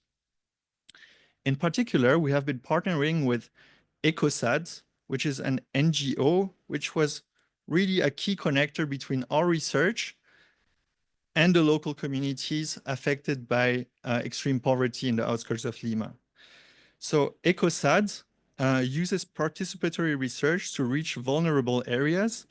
And through ECOSAD, SIP's urban projects can work directly in neighborhoods and launch initiatives such as Food Rescue Program, which redirects surplus foods to people in need. With concrete data on volumes, types of food, distribution channel, innovative business models, we really did manage to have a concrete impact on the beneficiaries of those communal kitchen and improve the nutritional value of diets consumed in those informal settlements. So the business models that we have created there have been extremely important and interesting to major partners operating in Lima, and also larger organizations such as FAO, WFP, or WHH, which stands for Welthungerhilfe, are there to support us and to take over the innovations that we have been creating there. And by working with NGOs and local societies, civil societies, we're ensuring that solutions are both inclusive and relevant, which is absolutely key when we talk about scaling of innovation. So in Lima, again, we have also been working with universities. In the video, we have been talking about the partnerships that we have with the Agrarian University of La Molina, and specifically with the incubator of that university. With that incubator, we have created a program that is specifically dedicated on creating innovations that are relevant for the urban food systems thematic. And this shows to be really successful. The numbers are quite high, but of course, among the 54 innovations that were developed last year, not all of them are scalable, but some of them are extremely important and really do manage to have a big impact on urban citizens of the city of Lima. And then once we have a good overview of the most relevant innovations, we're able to put a strong focus on scaling them and making sure that they reach impact. So this partnership really underscores the importance of youth engagement, capacity building, and fostering an entrepreneurial mindset in solving urban challenges. Another partner that we are working with is municipal governments. A good example there is the Vendor Business School that we have been implementing both in Nairobi as well as in Quezon City, which is a major city in the metropolitan area of Manila. So the Vendor Business School, just to make it very short, it's a short curriculum that helps small food vendors to improve both the food safety as well as their business skills.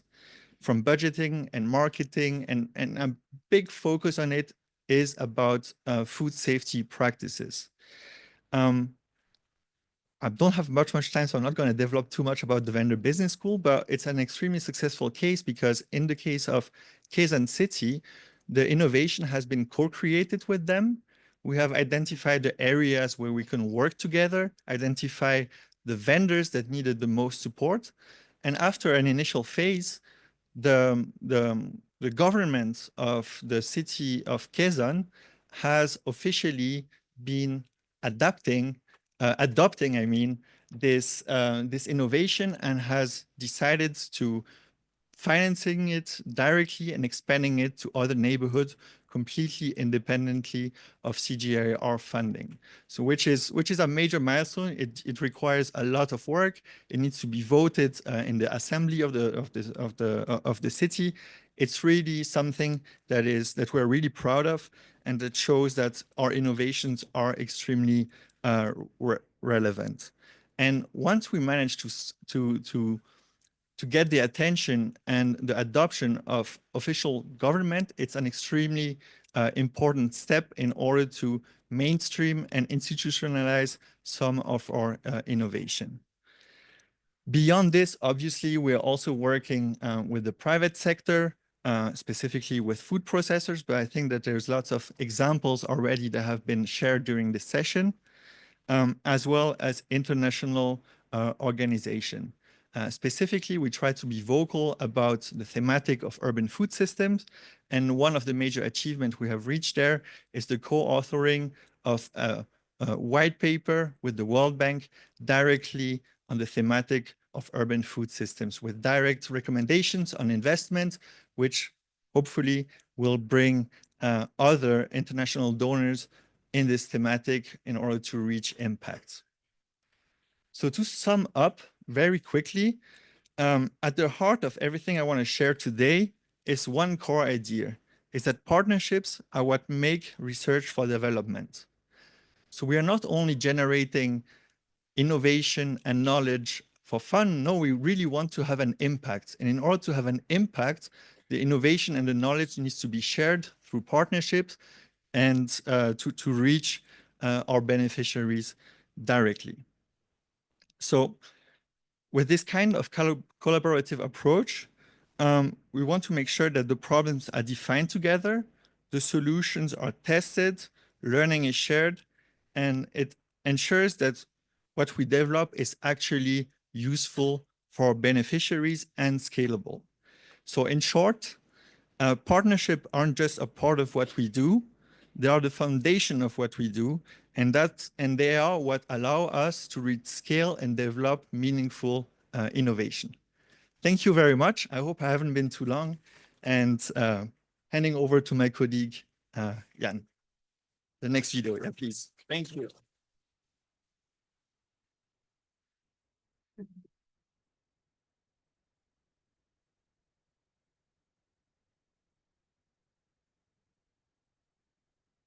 This one will also start out with a video just to engage people a little bit more, not fall asleep.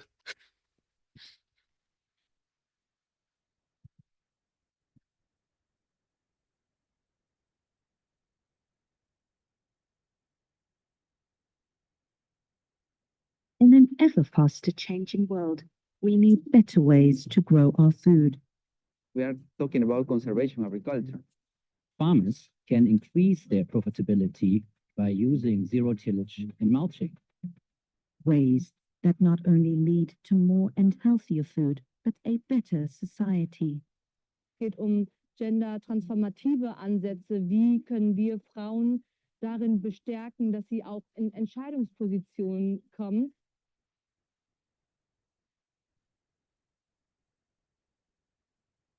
Potatoes are a key crop in Asia, not just for food, but income. Growing and harvesting, though, are strenuous, involving lots of physical labor. Biha is a center of agricultural production. It is here where Jan Kreutzer and his team from the International Potato Center are piloting a farming technique that addresses many of the challenges farmers are facing. Their idea is simple. Tilling. Potatoes are simply planted on the ground below straw mulch, a leftover from the annual rice harvest. We're reducing the labor requirements because you don't need to till the fields. You don't need to plow them or anything. You can just put the potatoes down and cover it with rice straw. It makes it much easier, right? And particularly during the potato growing season, when usually there's less agricultural activity, it's the winter season, it's a short rabi season. Often the men go to work in the cities and the women are alone at home. And previously they couldn't grow potato then because it was hard labor to till the fields, but now they can grow their own potatoes actually. The mulch retains moisture, prevents disease and weeds from growing, and has even more benefits. Many places where they grow a lot of rice, they are left with a lot of rice straw at the end of the season, and they typically burn it because they want to have another crop in the field, and the easiest way to get rid of the rice straw is just to burn it. The practice releases not just millions of tons of CO2 into the atmosphere, it is also a major concern for air pollution, putting a heavy toll on people's health. Farmer Sangeeta Devi stopped to burn her rice straw about 4 years ago, when she first heard about zero tillage.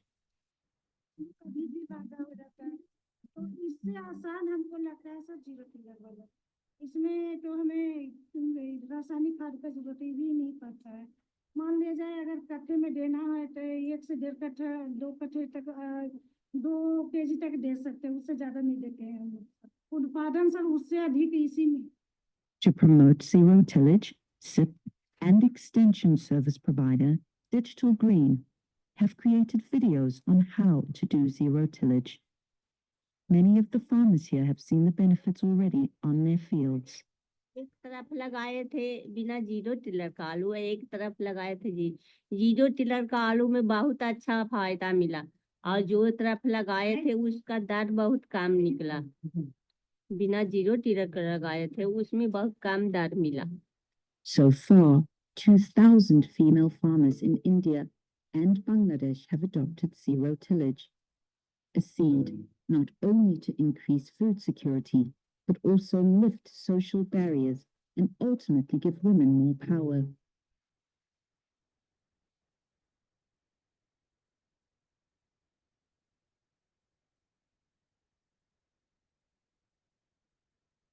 Okay, thanks. All right, and I'll just hold on to it. I think that's easier. Can we switch to the presentation?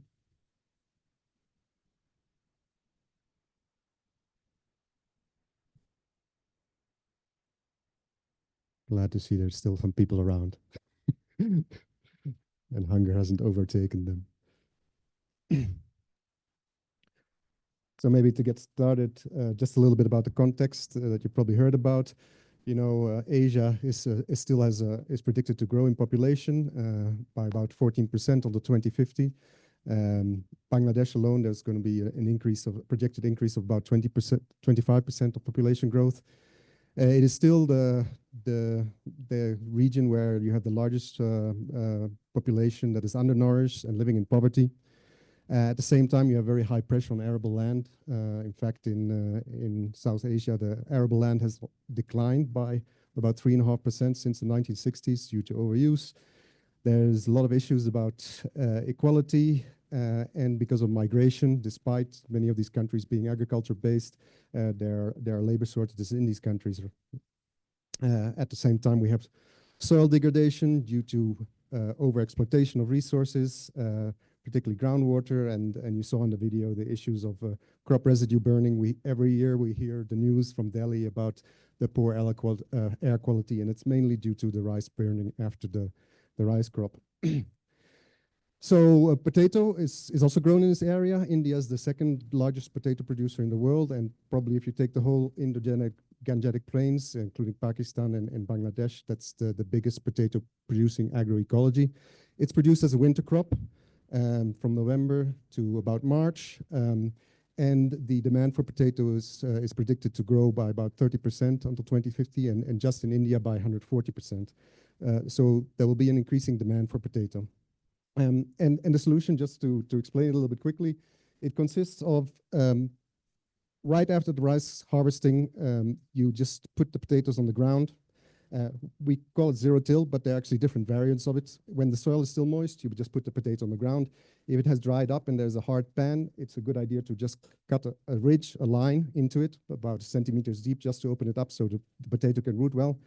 Then you cover it, or then you put fertilizer on the ground. So we recommend to put half organic fertilizer that reduces the requirement for chemical fertilizers by 50%. Then you cover it with straw, give it one irrigation, and then you just let it grow. Sometimes you'll need a second irrigation, but it reduced the irrigation requirement by at least 50% of this crop. And then at harvest time, you just remove the straw, and the potatoes, they're growing inside the straw, so they just kind of fall out and you can just pick them up. So the whole idea of all of this is to make use of excess rice straw so that it doesn't get burned, reduce the labor requirements, input costs, extend, or in some case, we can enable an additional growing season, intensifying the systems, improve plant and soil health. So we've seen there's less pests and diseases in this technique, reduce carbon footprint, and of course, most importantly, increase the farmer's income, because otherwise he will not adopt it. So we've been working in two different areas, which are quite different agroecologies. So one is in the coastal region of Bangladesh, which is saline, and they don't grow usually anything during the winter season because it's dry and the soil becomes really saline. and you cannot grow very much there. So there we introduced this crop as a winter crop in the potato season. And what you can see in the graph below there, that's in 3 different locations. You can see the huge difference in yield that you get. In fact, if you grow it the conventional way, you will make a loss. You won't get more out of it than you actually put into it. So that's why people don't grow potatoes there. But by doing the zero tillage approach, you can actually get the average potato yield that they're getting in Bangladesh in these regions. So we quickly looked where the way that we're working there is together with the National Bangladesh Agricultural Research Organization, but also with an NGO called FANRPAN, and they have these community nutritional scholars. So they're groups that they have in villages with female farmers where they give nutritional information and seeds and things like that. And in the first year, we worked with a little bit more than about 400 farmers, providing them seeds to do demonstrations. And at the end of the year, they were asked, okay, how did you like the technology? Are you going to adopt it? And over 90% of the farmers said, yes, we're going to adopt it. Then when we went back the following year actually to see who actually adopted it, and adopting means we were not giving them seed anymore, right? They had to buy their own seed and their own inputs to adopt it. We found that actually only about 56% of the farmers had adopted it, of the original group. And the ones that hadn't said they hadn't because they didn't find available potato seed, or it was too expensive, they didn't have the money to be able to buy the seed, so otherwise they would have adopted. But what was really interesting is that when we looked at people who were not involved in these community scholar groups, we found that over 1,200 peripheral families who had come and looked at the production had actually adopted this technology. And that makes a lot of sense because they're getting an extra crop when they wouldn't normally have anything, right?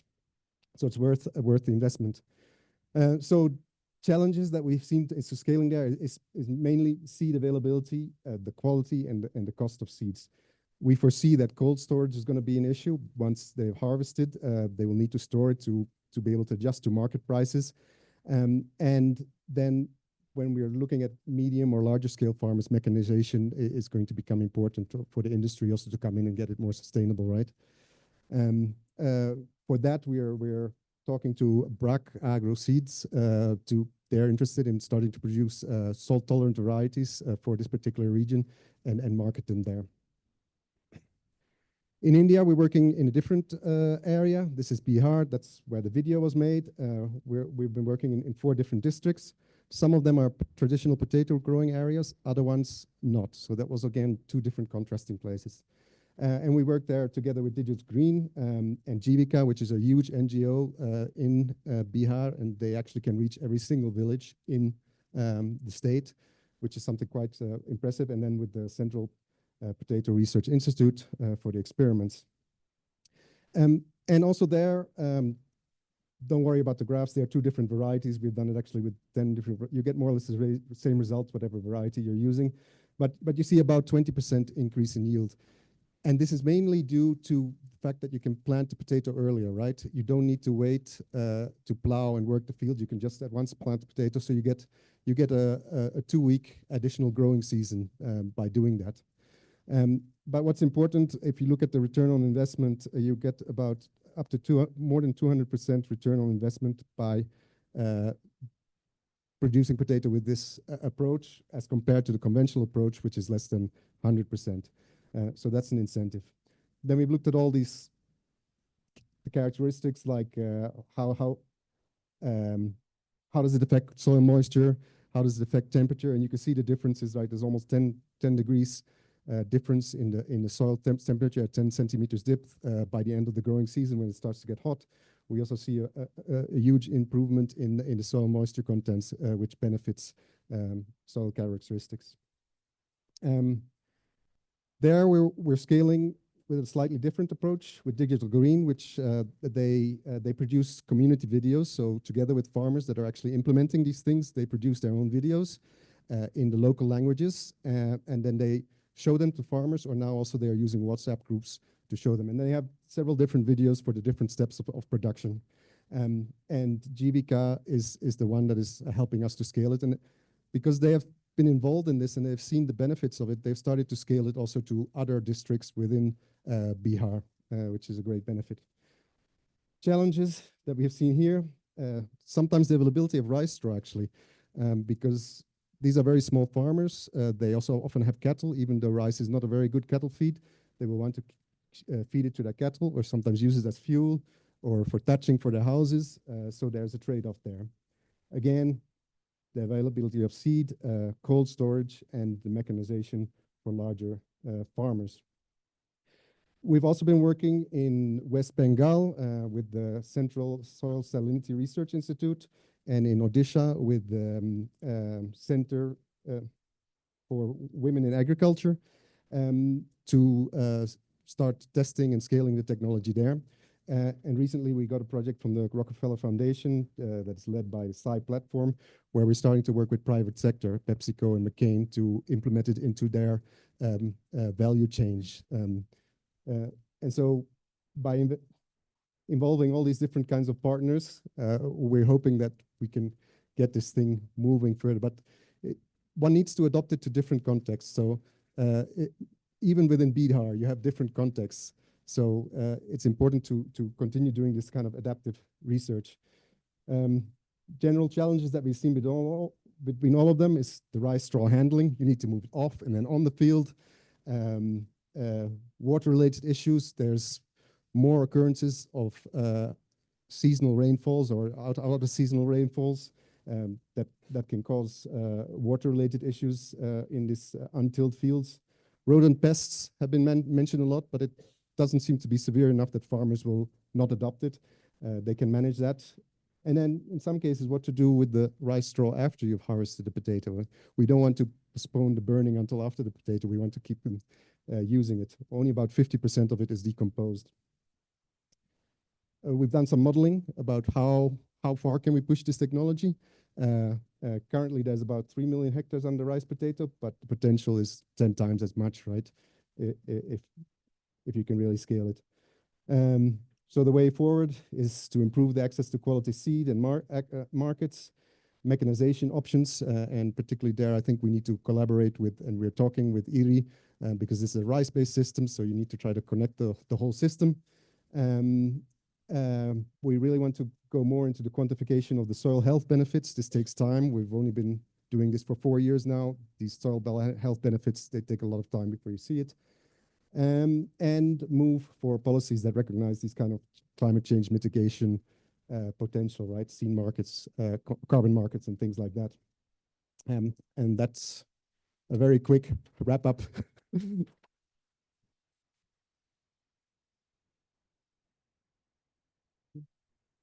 Thank you, Cruz. A round of applause for him, please. Do you have any questions for him before we? Yes. Use the mic in front of you. Good afternoon, everyone. My name is Beatrice from Calro. I have a question. How long did it take you to start realizing the increase in yields, transitioning from conventional agriculture to zero tillage? 1 season.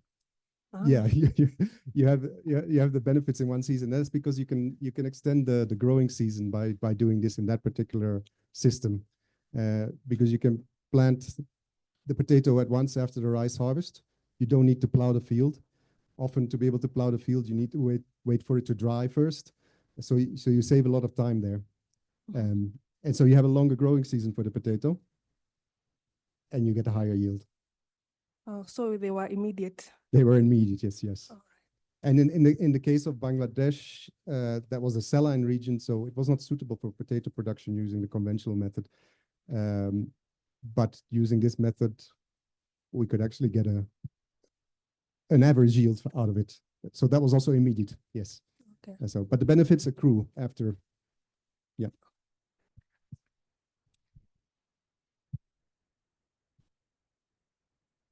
Thank you very much for your presentation. My name is Dr. Khalid Umar from the Somalia, is Africa. So when you're looking for the especially is a modality using as a conventional. And then the country you have taken the examples, so they have a different ecological zones. So how can they develop about the tropically, like the temperature, some areas, country like in Somalia, the temperature is at 32 up to the 41. Can they possible to be developed about some freight? Because is a majority of the freight is when they are talking is potatoes is 16 up to 22. So is it possible as a research center to develop about that 31 up to the 39 degrees centigrade? Thank you. Yeah, so the mulch has a buffering effect, right, for the temperature during the day. But what's important is the nighttime temperature for potato. We started experiments in Cambodia, which is they never grew potato there. It was always rice, rice, rice. And you can grow potato in some regions, not everywhere, using this approach. But we don't have we haven't analyzed that data very well yet. This was done by partners. And in Africa, we've been starting last year in Ukama, Ustawi with maize stover as a mulch, and you get quite similar results. But then there, the context is again different because the maize stover has some more value as animal feed, but I guess it's a question of trying. I think in many places in Africa, the availability of biomass might be a limitation, definitely, which is not the case in India, right, where they have excess biomass. So that's something one needs to think out. What are you going to use?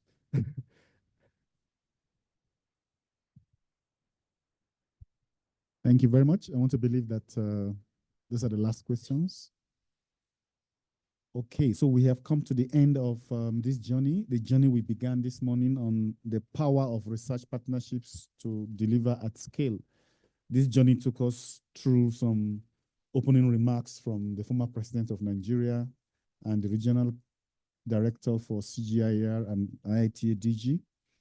And then we delved into the fireside chat, a fireside chat on the state of the region report for East and Southern Africa on water management strategies and technologies that are changing the landscape, all linked to food systems resilience. And then we also went into looking at towards sustainable healthy diets led by IFPRI.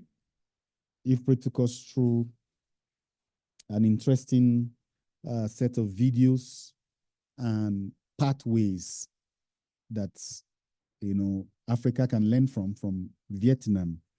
Then from there, we went into the strengthening CGIAR engagement with African agricultural research, innovation, and education institutions, ARIS, and research and scaling. This brought out the various initiatives from Abidjan 1 to Abidjan 2 to the Kampala CADEP 3. And then we delved into how TAT is scaling technologies, leveraging large-scale investments from IFIs. So we took valuable lessons from TAT's partnership and scaling options. And from there, we had a panel session, which was animated by a key number of persons. The panel session addressed partnership experience in research, innovation, and scaling, bringing institutional perspectives from RU Forum, from CGIAR, from CORAF, and from AFAS. And then we went through these case studies, which just ended now, case studies on partnerships and scaling perspectives from the International Potato Center. So we'd like to thank our online participants, thank all those in the hall, but I'm not the right person to do that thank you. The right person is the Director General of the International Potato Center, Dr. Simon Heck. Yes, he's here. So a round of applause for him as he comes to give us our closing remarks.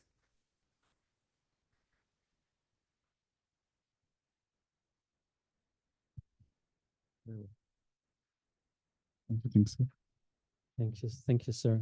And thank you all. I think the applause is for you. Partnership is about endurance. And I think you deserve an award for that. It is slightly past lunchtime almost, right? So I don't want to stand between you and your lunch. And we've had already a summary of what was discussed, and I didn't have a chance to be here for the whole morning. But just to say, from the perspective of the CGIAR, and I can speak here not just for the International Potato Center, but for all our centers, partnerships really at the core of who we are, right? We are partners, and even our official name now is an integrated partnership, right? We are an integrated partnership for science. And that means we integrate different areas of science, different commodities, different agricultural, environmental, and economic research areas into an integrated approach to agri-food systems. I think you will have heard about that. It's not only about more productivity that is included, it's also about how that benefits changing demographics with urbanization, how it affects our planetary boundaries, etc. It's then very importantly also a partnership with regional institutions. And this session here was about how to mobilize regional partnerships. And at the regional level, here where we are in Africa, but also in Asia, Pacific, and in Latin America, the CGIAR, we want to be a good partner to you as an international partner, as you strengthen your regional coordination across countries, such as here in Africa. We have excellent examples where countries are taking leadership for regional coordination, working with their neighboring countries. And our job at the CGIAR is to support that. And support that in science and in technical terms, not only through training, but also through access to latest technologies and tools to facilitate how you coordinate at a regional level.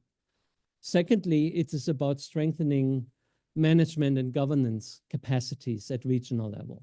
We know that doesn't come automatically, right? And it is a joint learning where the CGIAR, at this time, we're still a partner in that journey. But over time, and hopefully sooner rather than later, we take more of a backseat.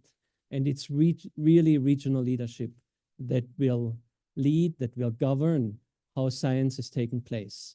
There are examples that I've been personally involved in here in Africa when it comes to breeding of crops like the root and tuber crops, potato, sweet potato, cassava, also banana, where the national institutes often are quite small, and they may continue to be small, but that shouldn't be in the way of regional progress. So what's really needed there is regional coordination and regional leadership. And our job, again, as the CGIAR, is to bring that to the foreground, to accelerate that, and to then hand over our current hands-on role to the regional mechanisms that are evolving.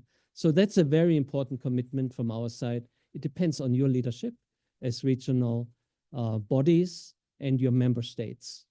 Beyond the research, as we know, the partnership we need to make a difference in the world goes beyond our fellow scientists, right? We need partnerships in the policy direction. And I think we've had that early in the morning with former President Goodluck Johnson being here. And we have excellent examples where African policy leaders are prioritizing agriculture in a new way and are actually taking that very serious, providing role models for other parts of the world as well. And then we need to lead the partnership with the commercial sector, right? In as much as we are committed to our smallholder farmers, we want them to get access to technologies in a sustainable way, meaning not just through projects, but through the market and through public sector distribution systems.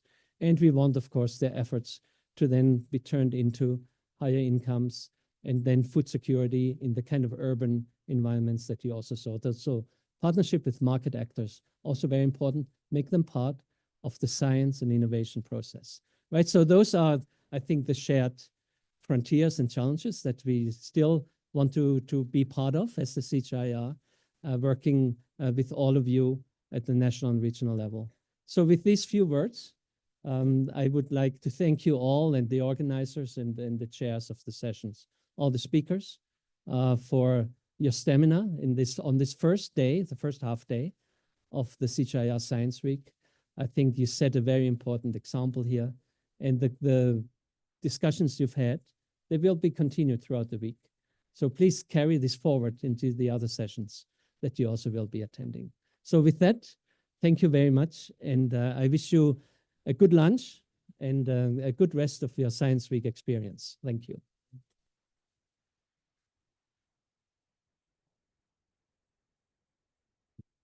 Thank you. You're dismissed.